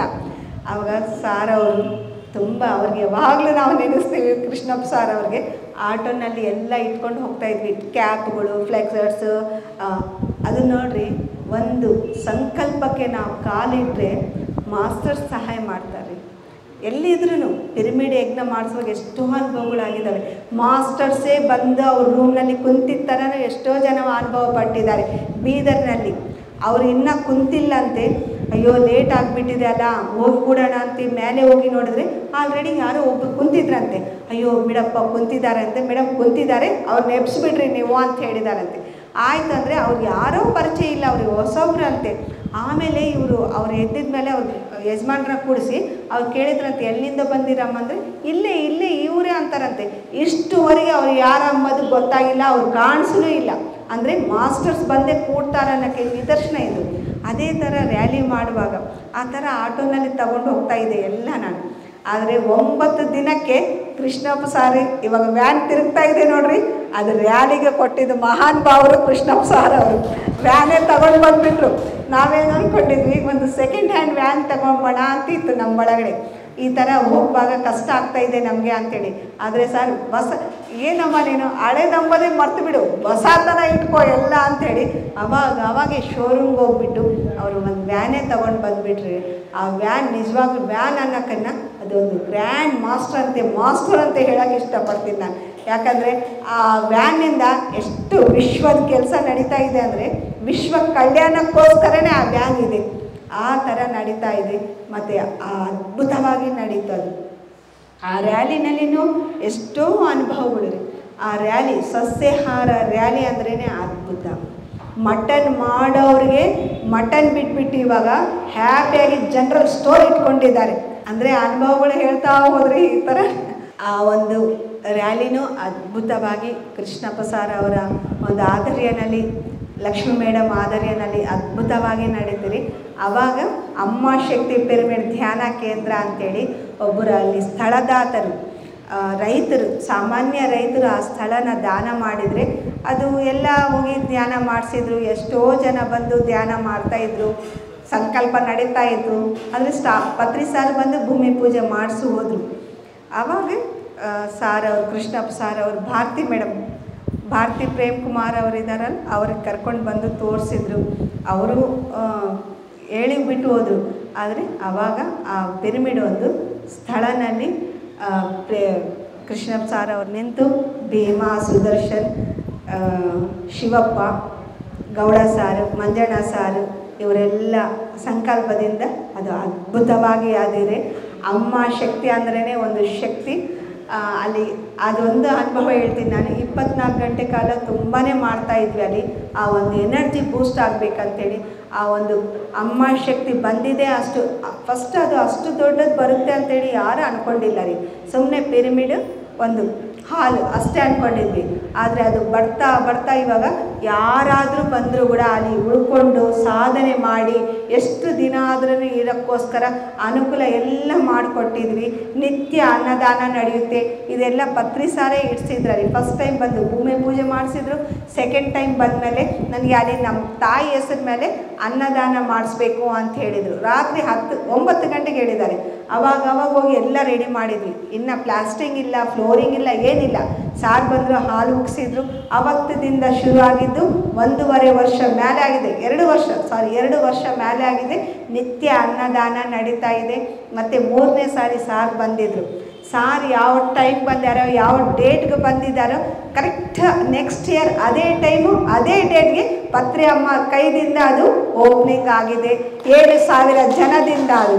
ಇದೆಲ್ಲ ಅಂದರೆ ಆ ಒಂದು ಅದ್ಭುತವಾದ ಕಟ್ಟಡಕ್ಕೆ ಕೃಷ್ಣಪ್ಪ ಸಾರ್ ಒಂದು ಹೆಡ್ಡಾಗಿ ನಿಂತು, ಅಂದರೆ ಅವ್ರ ಒಂದು ಆದರ್ಯನಲ್ಲಿ ನಾವೆಲ್ಲರೂ ತುಂಬಾ ಅವ್ರನಿಂದ ನಾವು ಕಲಿತಿದ್ದೀವಿ. ಅದನ್ನಲ್ಲಿ ಇನ್ನೂ ಕಲಿತಾನೇ ಇದ್ದೀವಿ. ಅವರೊಂದು ಆದರ್ಯನಲ್ಲಿ ಒಂದು ಅದ್ಭುತವಾದ ಪಿರಮಿಡ್ ರೀ. ಈ ವೇದಿಕೆಯಿಂದ ನಾವು ನಿಮ್ಮೆಲ್ಲರಿಗೂ ಅಲ್ಲಿ ಸ್ವಾಗತ ಮಾಡ್ತಾಯಿದ್ದೀನಿ. ಅಮ್ಮ ಶಕ್ತಿಗೆ ಒಂದು ಸಾರಿ ಬನ್ನಿ ನೀವೆಲ್ಲರೂ. ಅಲ್ಲಿ ನೀವು ಯಾವಾಗಾದ್ರೂ ಬರ್ಬೋದು. 24x7 ಓಪನ್ ಇರುತ್ತೆ ಅಲ್ಲಿ. ಎಲ್ಲರಿಗೂ ಎಲ್ಲ ಅನುಕೂಲತೆ ಇದೆ. ಒಂದು ಹೊಲ ನಡುವಿನಲ್ಲಿ ಇದೆ, ನೇಚರ್ ನಡುವಿನಲ್ಲಿ ಇದೆ. ಅದು ಹಿಸ್ಟರಿಕಲ್ ಪ್ಲೇಸ್, ಗುಡ್ಡ ಅದ್ರ ಕೆಳಗಡೆ ಇದೆ. ಅದು ತುಂಬ ಎನರ್ಜಿ. ಅದಕ್ಕೂ ಒಂದು ಅನುಭವ ಇದೆ. ಪತ್ರಿ ಸಾರ್ ಅವ್ರು ಬಂದಮೇಲೆ ಸೆಕೆಂಡ್ ಟೈಮ್ ಕೇಳಿದರು, ಅಮ್ಮ ಶಕ್ತಿ ಅಂತ ಹೆಸರು ಇಟ್ಟಿದ್ದಾರಲ್ಲ ಅದಕ್ಕೆ ಏನು ಸರ್ ಅರ್ಥ ಅಂಥೇಳಿ ಸೀನಿಯರ್ಸ್ ಎಲ್ಲ ಕುಂತಿದ್ರು. ರಾಯದುರ್ಗಂ ರವಿ ಸಾರ್ ಅಂತ ಇದ್ದಾರೆ. ಅವ್ರು ಕೇಳಿದರು, ಏನು ಸರ್ ಅದಕ್ಕೆ ಅರ್ಥ ಅಂಥೇಳಿ. ನೀವು ಚಪ್ಪು ಅಂದರು. ನಾನು ಅಮ್ಮ ಅಲ್ಲ ಸರ್, ಅಮ್ಮ ಹೆಸರು ಮೇಲೆ ಕರೆಕ್ಟಲ್ಲ, ಇನ್ನೊಂದು ಸಾರಿ ಹೇಳು ಅಂದರು. ಅಂದರೆ ಇನ್ನೊಂದು ವಿಷಯ ಹೇಳಿದೆ ನಾನು. ಅಮ್ಮ ಅಂದರೆ ಇವಾಗ ಸಾರ್ ಎಲ್ಲ ಹೆಣ್ಮಕ್ಳು ಕರೆಕ್ಟ್ ನಿನ್ನ ಬಂದಿದ್ದ ಮೆಸೇಜ್ ಹೇಳು ಅಂತ ಹೇಳಿದರು ಗಟ್ಟಿಗೆ. ಆವಾಗ ಹೇಳಿದೆ ರೀ, ನಾನು ಅಲ್ಲಿ 24 ಗಂಟೆ ಧ್ಯಾನ ಮಾಡುವಾಗ ನನಗೆ ಆ ಮೆಸೇಜ್ ಬಂದಿದ್ದು, ನನಗೆ ತೋರಿಸಿದ್ದು ಮಾಸ್ಟರ್ಸ್ ಪರಶುರಾಮ ಕುಂತು ಧ್ಯಾನ ಮಾಡಿದ ಸ್ಥಳ ಅದು ಅಮ್ಮ ಶಕ್ತಿ. ಯಾಕಂದರೆ ಪರಶುರಾಮ ಅವ್ರ ತಾಯಿನ ಹಾಕಿದ ಮೇಲೆ ಕೊಲ್ಲಾಕ್ತಾರಲ್ಲ, ತಂದೆ ಮಾತು ಕೇಳಿ ಅವಾಗ ಅವರು ಕಾಳಿ ಉಪಾಸನ ಮಾಡಕ್ಕೆ ಹೋಗಿದ್ಮೇಲೆ ಕಾಳಿ ಮಾತ ಸ್ಥಳ ತೋರಿಸಿ ಇಲ್ಲಿ ಧ್ಯಾನ ಮಾಡು ನೀನು ಅಂತ ತೋರಿಸಿದ ಸ್ಥಳ. ಅಂದರೆ ಒಂದು ತಾಯಿನ ಕೊಂದು ಹಾಕಿದ್ದ ಕರ್ಮನಿಂದ ಬಿಡುಗಡೆ ಆಗಕ್ಕೋಸ್ಕರ ಮಾಡಿದಕ್ಕೋಸ್ಕರನೇ ಅಲ್ಲಿ ಅಮ್ಮ ಶಕ್ತಿ ಹೀಲಿಂಗ್ ಪಿರಮಿಡ್ ಅಂತೇಳಿ ನೀವು ಹೆಸರಿಟ್ಟಿದ್ದೀರಿ ಸರ್ ಅಂದರೆ ಇದು ಕರೆಕ್ಟ್ ಅಯ್ಯ ಅಂತ ಹೇಳಿದ್ರು. ಅದಾಗಿದ್ಮೇಲೆ ಪತ್ರಿ ಸರ್ ಒಂದ್ಸರಿ ಪಿರಮಿಡ್ ವ್ಯಾಲಿನಲ್ಲಿ ಮಾತಾಡುವಾಗ ಮುತ್ತುರಾಜ್ ಸರ್, ನಿಮ್ಮೆಲ್ಲರಿಗೂ ಗೊತ್ತಿರುತ್ತೆ ಮುತ್ತುರಾಜ್ ಸರ್ ಅವರು ಮಾತಾಡ್ತಾವಾಗ ಅವ್ರಿಗೆ ಹೇಳಿದ್ರಂತೆ, ನಾನು ಯಾರೋ ಗೊತ್ತೇನಪ್ಪ, ನಾನು ಪರಶುರಾಮ ಅಂಥೇಳಿ. ಅವಾಗ ಅವ್ರು ಅಂದ್ಕೊಂಡ್ರೆ ಗೀತಾ ಮೇಡಮ್ ಒಂದು ಜೂಮ್ನಲ್ಲಿ ನನಗೆ ಹೇಳಿದಾಳೆ, ಇವಾಗ ಇದು ಹೆಂಗೆ ಕನೆಕ್ಟ್ ಆಗುತ್ತೆ ನೋಡ್ರಿ ಅಂಥೇಳಿ. ಅಂದರೆ ಇದೆಲ್ಲ ಯಾಕೆ ಹೇಳ್ತಿದ್ದೀನಿ ಅಂದರೆ, ಒಂದು ಮಾನವ ಜನ್ಮ ತಗೊಂಡು ಬಂದಿದ್ವಿ, ಈ ಥರ ಧ್ಯಾನ ಮಾಡ್ತಾಯಿದ್ವಿ ಅಂದರೆ ಆಶಾಮಾಶ ಅಲ್ಲ, ಇದು ಸಿಕ್ಕಿದ್ದೇ ನಮ್ಮ ಮಹಾಭಾಗ್ಯ. ಈ ಒಂದು ಮಾನವ ಜನ್ಮ ಬೆಲೆ ಗೊತ್ತಾಗಬೇಕು. ಈ ದೇಹದ ಬೆಲೆ ಗೊತ್ತಾಗಲ್ಲ. ಯಾವಾಗ ಗೊತ್ತಾಗುತ್ತೆ? ಏನನ್ನ ಇದಕ್ಕೆ ನೋವುಗಳು ಬಂದರೆ, ಕಾಯಿಲೆಗಳು ಬಂದರೆ ಅವಾಗ ಮಾತ್ರನೇ ಈ ದೇಹ ಬೆಲೆ ನಾವು ತಿಳ್ಕೊತಾ ಇದ್ವಿ. ಆದರೆ ಇದ್ರ ಬೆಲೆ ಗೊತ್ತಾಗಿದ್ದರೆ ಒಂದು ಕ್ಷಣನೂ ಅದಕ್ಕೆ ನೀವು ಅಗೌರವ ಮಾಡಲ್ಲ, ಕಿಂಚಾಗಿ ನೋಡಲ್ಲ, ಗೌರವ ಕೊಡ್ತೀರಾ. ಇಂಥ ದೇಹನ ನಾನು ತಗೊಂಡು ಬಂದಿದ್ದೀನ ಅಂತೇಳಿ. ಆ ಗರ್ಭನಲ್ಲಿ ಬರೋಕ್ಕೆ ಆ ದೇಹ ಎಷ್ಟು ಲೋಕದಿಂದ ಒಂದೊಂದು ಪಾಟ್ ಆಡ್ಸ್ಕೊಂಡು ಬಂದಿರುತ್ತೆ ಗೊತ್ತಾ ರೀ, ಸುಮ್ಮನೆ ಬರಲ್ಲ. ಅದಕ್ಕೆ ಹೇಳ್ತಾರೆ 9 ತಿಂಗಳು ಸ್ಟಾರ್ಟಿಂಗ್ ಪಿಂಡ, ಕಾಲು ಬಂದಿದ್ದಾವೆ, ಕೈಗಳು ಬಂದಿದ್ದಾವೆ, ತಲೆ ಆಗಿದೆ ಅಂತ ಹೇಳ್ತಾರೆ ನೋಡ್ರಿ, ಅದು ಸತ್ಯ. ಅದಕ್ಕೆ ಹೇಳ್ತಾರೆ ಹೋಗಿದ್ದು ಜನ್ಮನಲ್ಲಿ ಯಾರಿಗೆ ಕಾಲು ಮುರಿದಾಗ್ಬಿಟ್ಟಿಯೋ ನೀನು, ಅದಕ್ಕೆ ನೀನು ಕಾಲಿಲ್ಲಂಗೆ ಬಂದಿದ್ದೀಯಾ ಅಂತ ಹೇಳ್ತಿರ್ತಾರೆ ಕಾಲಿಲ್ಲವ್ರಿಗೆ. ಅಂದರೆ ನಾವೇ ಆಡ್ಸ್ಕೊಂಡು ಬಂದಿರ್ತೀವಿ ಮೇಲೆ ಲೋಕನಿಂದ. ನಾನು ಇದು 72 ಗಂಟೆ ಕಾಲ ಅಂದರೆ ಸತತವಾಗಿ 3 ದಿವಸ ಫಸ್ಟ್ ಲೋಕ್ ಸಂಗ್ರಾಂಪ ಮಾಸ್ಟರ್ ನನಗೆ ಮೆಸೇಜ್ ಕೊಟ್ಟಿದ್ದರು. ಆವಾಗ ಪವನ ಪುತ್ರ ಹನುಮಾನ್ ಅಂತೇಳಿ ಕಸಾಪುರನಲ್ಲಿದೆ, ಗುಂಟಕಲ್ನಲ್ಲಿ, ಅಲ್ಲಿ ಧ್ಯಾನ ಮಾಡುವಾಗ ಇದ್ರ ಬಗ್ಗೆ ತಿಳ್ಕೊಂಡಿದ್ದೀರಿ. ಎಷ್ಟೋ ಲೋಕ ಇದ್ದಾವೆ. ಮೇಲಿನಿಂದ ನನ್ನ ರೂಪ ಹಿಂಗಿದೆ, ನನ್ನ ಕಲರ್ ಹಿಂಗಿದೆ, ನಾನು ಆ ಥರ ಇಲ್ಲ ಈ ಥರ ಇಲ್ಲ ಅನ್ಕೋತೀವಿ. ಆದರೆ ಮೇಲಿನಿಂದ ನಾವೇ ಆರಿಸ್ಕೊಂಡು ಬರ್ತೀವಿ. ಪ್ರತಿಯೊಂದು ಲೋಕನಲ್ಲಿ ಇರುತ್ತೆ. ನಮ್ಮ ಕಣ್ಣಿಗೆ ಒಂದು ಲೋಕ ಇರುತ್ತೆ, ನಮ್ಮ ಕೈಗಳಿಗೆ ಒಂದು ಲೋಕ ಇರುತ್ತೆ, ನಮ್ಮ ಕಾಲುಗಳಿಗೆ ಒಂದು ಲೋಕ ಇರುತ್ತೆ. ಇದೆಲ್ಲ ಕೂಡಿಸ್ಕೊಂಡು ನನಗೆ ಈ ಕಾಲು ಬೇಕು, ನನಗೆ ಈ ಕೈ ಬೇಕು, ನನಗೆ ಇಂಥ ಕಣ್ಣುಗಳೇ ಬೇಕು ಅಂಥೇಳಿ ನಾವು ಆಡಿಸ್ಕೊಂಡು ಬಂದಿದ್ವಿ ಈ ದೇಹನ ತಗೊಂಡು. ಮತ್ತೆ ಇಲ್ಲಿ ಬಂದಮೇಲೆ ನನ್ನ ಕಣ್ಣು ಹಿಂಗಿದೆ, ನನ್ನ ಕಾಲು ಹಿಂಗಿದೆ, ನಾನು ಶಾರ್ಟ್ ಇದ್ದೀನಿ, ನಾನು ಎತ್ತರ ಇದ್ದೀನಿ ಅಂಥೇಳಿ ನಮ್ಮನ್ನು ನಾವು ಇನ್ನೊಬ್ಬರ ಜೊತೆ ಹೋಲಿಸ್ಕೊಂಡು ನಮ್ಮನ್ನು ನಾವು ಎಷ್ಟು ಕೀಳಾಗಿ ನೋಡ್ಕೊತಿರ್ತೀವಲ್ರಿ, ಅದು ಭಾರಿ ತಪ್ಪು ರೀ. ನಾನು ಹಾಗೆ ಮಾಡ್ತಾಯಿದ್ದೆ. ಯಾವಾಗಾದರೆ ನನ್ನನ್ನು ನಾನು ಸ್ವೀಕಾರ ಮಾಡ್ಕೊಂಡಿದ್ದೀನೋ ನನ್ನ ಒಳಗಡೆ ಇರೋ ಶಕ್ತಿಗಳನ್ನು ನಾನು ಹೊರಗಡೆ ತೆಗೆಯೋಕ್ಕೆ ಸಾಧ್ಯ ಆಗಿದೆ. ಅಷ್ಟುವರೆಗೆ ಹೊರಗಡೆ ಬರಲ್ಲ ರೀ. ನಮ್ಮ ಒಳಗಡೆ ಎಷ್ಟೋ ಟ್ಯಾಲೆಂಟ್ ಇರುತ್ತೆ, ಎಷ್ಟೋ ಶಕ್ತಿಗಳು ಅಣಗಿಡ್ತವೆ. ಆದರೆ ನಾವು ಅದನ್ನು ಕಿಂಚು ಮಾಡ್ತಾಯಿದ್ರೆ, ಇವಾಗ ಮಕ್ಕಳಿಗೆ ನಾವು ಹೇಳ್ತಿರ್ತೀವಿ, ನೀನು ಆ ಥರ ಮಾಡಿದರೆ ಬೈದರೆ ಅವರು ಇನ್ನೂ ಇದಾಗುತ್ತೆ. ಯಾವಾಗಾದರೆ ಅವರು ನಾವು ಇಷ್ಟಪಡ್ತಿರ್ತೀವೋ ನಮ್ಮ ಹತ್ರ ಫ್ರೆಂಡ್ ಥರ ಆಗುತ್ತಾರಲ್ರಿ, ಎಲ್ಲ ಹೇಳ್ತಾ ಹೋಗ್ತಾರೆ, ಒಂದು ಫ್ರೆಂಡ್ ಥರನೇ ಎಲ್ಲ ಹಂಚ್ಕೊಬೋದು. ಅದೇ ಥರ ನಮ್ಮೊಳಗಡೆ ಈ ದೇಹಕ್ಕೂ ನಾವು ಎಷ್ಟು ಇಷ್ಟಪಡ್ತೀವೋ, ಎಷ್ಟು ಗೌರವ ಕೊಡ್ತೀವೋ ಅಷ್ಟು ಆ ರೆಸ್ಪೆಕ್ಟ್ನ ಅದು ತಗೊಂಡು ನಮಗೇನು ಬೇಕೋ ಅದನ್ನು ಅದಾಗಿ ಅದೇ ಮಾಡಿಸ್ಕೊಂಡಿರುತ್ತೆ. ನಾವೇನು ಅದಕ್ಕೆ ಬೇಕಾಗಿಲ್ಲ ರೀ. ಯಾಕಂದರೆ ಇದನ್ನು ಹೇಳಬೇಕಂದ್ರೆ ಎಷ್ಟೋ ಇದೆ. ಯಾವಾಗಾದರೆ ನಾವು ದೇಹಕ್ಕೆ ಇಷ್ಟಪಡ್ತೀವೋ, ನಾವೇನು ಧರಿಸ್ಬೇಕು, ಯಾವುದು ಎಲ್ಲಿ ಹೋಗ್ಬೇಕಂತನೂ ತೋರಿಸ್ತೇ. ಇದು ಚಪ್ಪಲಿ ಹಾಕ್ಕೊಂಬಕ್ಕೆ ಹೋದರೆ ಕೂಡ ನೀನು ಹೋಗಬೇಡ ಅಲ್ಲಿ ಅಂತ ಹೇಳೋ ಕೆಪಾಸಿಟಿ ನಮಗಿದೆ ಈ ಮಾನವ ದೇಹಕ್ಕೆ. ಅದಕ್ಕೆ ಸಾರ್ ಸುಮ್ಮನೆ ಹೇಳಲ್ಲ, ನಿಮ್ಮ ಒಳಗಡೆ ದೇವರಿದ್ದಾರೆ ಅಂತ ಯಾಕೆ ಹೇಳ್ತಾರೆ ಅಂದರೆ ಅಷ್ಟು ಶಕ್ತಿ ನಮ್ಮ ಒಳಗಡೆ ಇದೆ. ಅದು ತಿಳ್ಕೊಬೇಕಂದ್ರೆ ಧ್ಯಾನ ಸಾಧನೆ ಮಾಡಬೇಕು. ನಾವು ಬಂದಿದ್ವಾಗ ಯಾವ ಥರ ಬಂದೀವೋ ಆ ಥರನೇ ಜೀವನ ಜೀವಿಸ್ಬೇಕು. ಎಲ್ಲಿ ಇರುತ್ತೋ ಅದಕ್ಕೆ ಸಹಕಾರ ಮಾಡಬೇಕು, ಇಟ್ಕೋಬೇಕು. ನಾವು ಸ್ವಲ್ಪ ತಗೊಂಡೋಗ ಅಲೆಕ್ಸಾಂಡರ್ ತೋರಿಸೇ ಹೋಗಿದ್ದಾನೆ, ಪ್ರಪಂಚ ಎಲ್ಲ ಗೆದ್ದು ಕೂಡ ಕೈಗಳು ಹೊರಗಡೆ ಇಟ್ಟೋಗಿದ್ದಾನೆ, ಏನು ತಗೊಂಡೋಗಲ್ಲ. ಅದಕ್ಕೆ ಸತ್ತಿದ ಮೇಲೆ ಕಾಯಿನ್ ಏನಂತಾರೆ ಮಂಡಕ್ಕಿ ಹಾಕ್ತಾ ಇರ್ತಾರೆ. ಅಂದರೆ ನೀನು ಸಾಯೋ ಒಳಗಡೆ ಈ ಹಣ ಕೂಡ ಏನು ತಗೊಂಡೋಗಲ್ಲ, ಮಂಡಕ್ಕಿ ಥರ ಗಾಲಿನಲ್ಲಿ ಹಾರೋಗ್ತೀಯಾ. ಅಷ್ಟು ಒಳಗಡೆ ನಿನ್ನನ್ನು ನೀನು ತಿಳ್ಕೊಂಡು ನಿನ್ನ ಜೀವನಕ್ಕೆ ಒಂದು ಅರ್ಥವನ್ನು ಚರಿತಾರ್ಥ ಮಾಡಿಕೊಂಡು ಹೋಗು ಅಂತೇಳಿ ಅದು ಎಷ್ಟೋ ಸಂಕೇತವಾಗಿ ತೋರಿಸ್ತಾನೆ ಇರುತ್ತೆ ರೀ. ನಾವು ಪ್ರತಿ ಒಂದನಲ್ಲಿ ನೋಡ್ಬೋದು ಅಂಥವೆಲ್ಲ. ಇಷ್ಟು ಸಹನೆಯಿಂದ ನೀವೆಲ್ಲರೂ ಒಂದು ಚಿಕ್ಕ ಜ್ಞಾನನ, ಎಷ್ಟೋ ವಯಸ್ಸಿನಲ್ಲಿ ದೊಡ್ಡವರಿದ್ದೀರಾ ಆದ್ರೇನು ಎಷ್ಟು ಸಹನೆಯಿಂದ ಕೇಳಿದ್ದೀರಾ. ಒಂದು ಚಿಕ್ಕ ಜ್ಞಾನನ ಹಂಚ್ಕೊಂಬಕ್ಕೆ ಅವಕಾಶ ಕೊಟ್ಟಿದ್ದ ವಿರೂಪಾಕ್ಷ ಸರ್ ಅವ್ರಿಗೆ, ಈ ಕೇರ್ ಸೆಂಟರ್ ಅವ್ರಿಗೆ ನಾನು ತುಂಬ ಹೃದಯಪೂರ್ವಕವಾಗಿ ಶಿರಸ್ಸು ಬಗ್ಸಿ ಅವ್ರಿಗೆ ಕೃತಜ್ಞತೆ ಹೇಳ್ತಾ ಇದ್ದೀನಿ. Thank you master, thank you.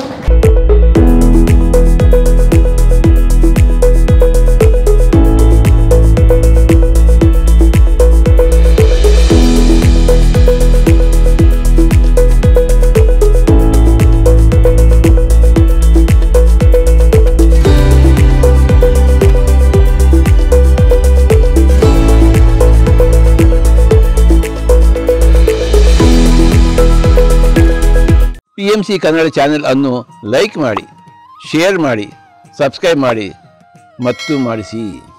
ಎಲ್ಲರಿಗೂ ಧನ್ಯವಾದಗಳು.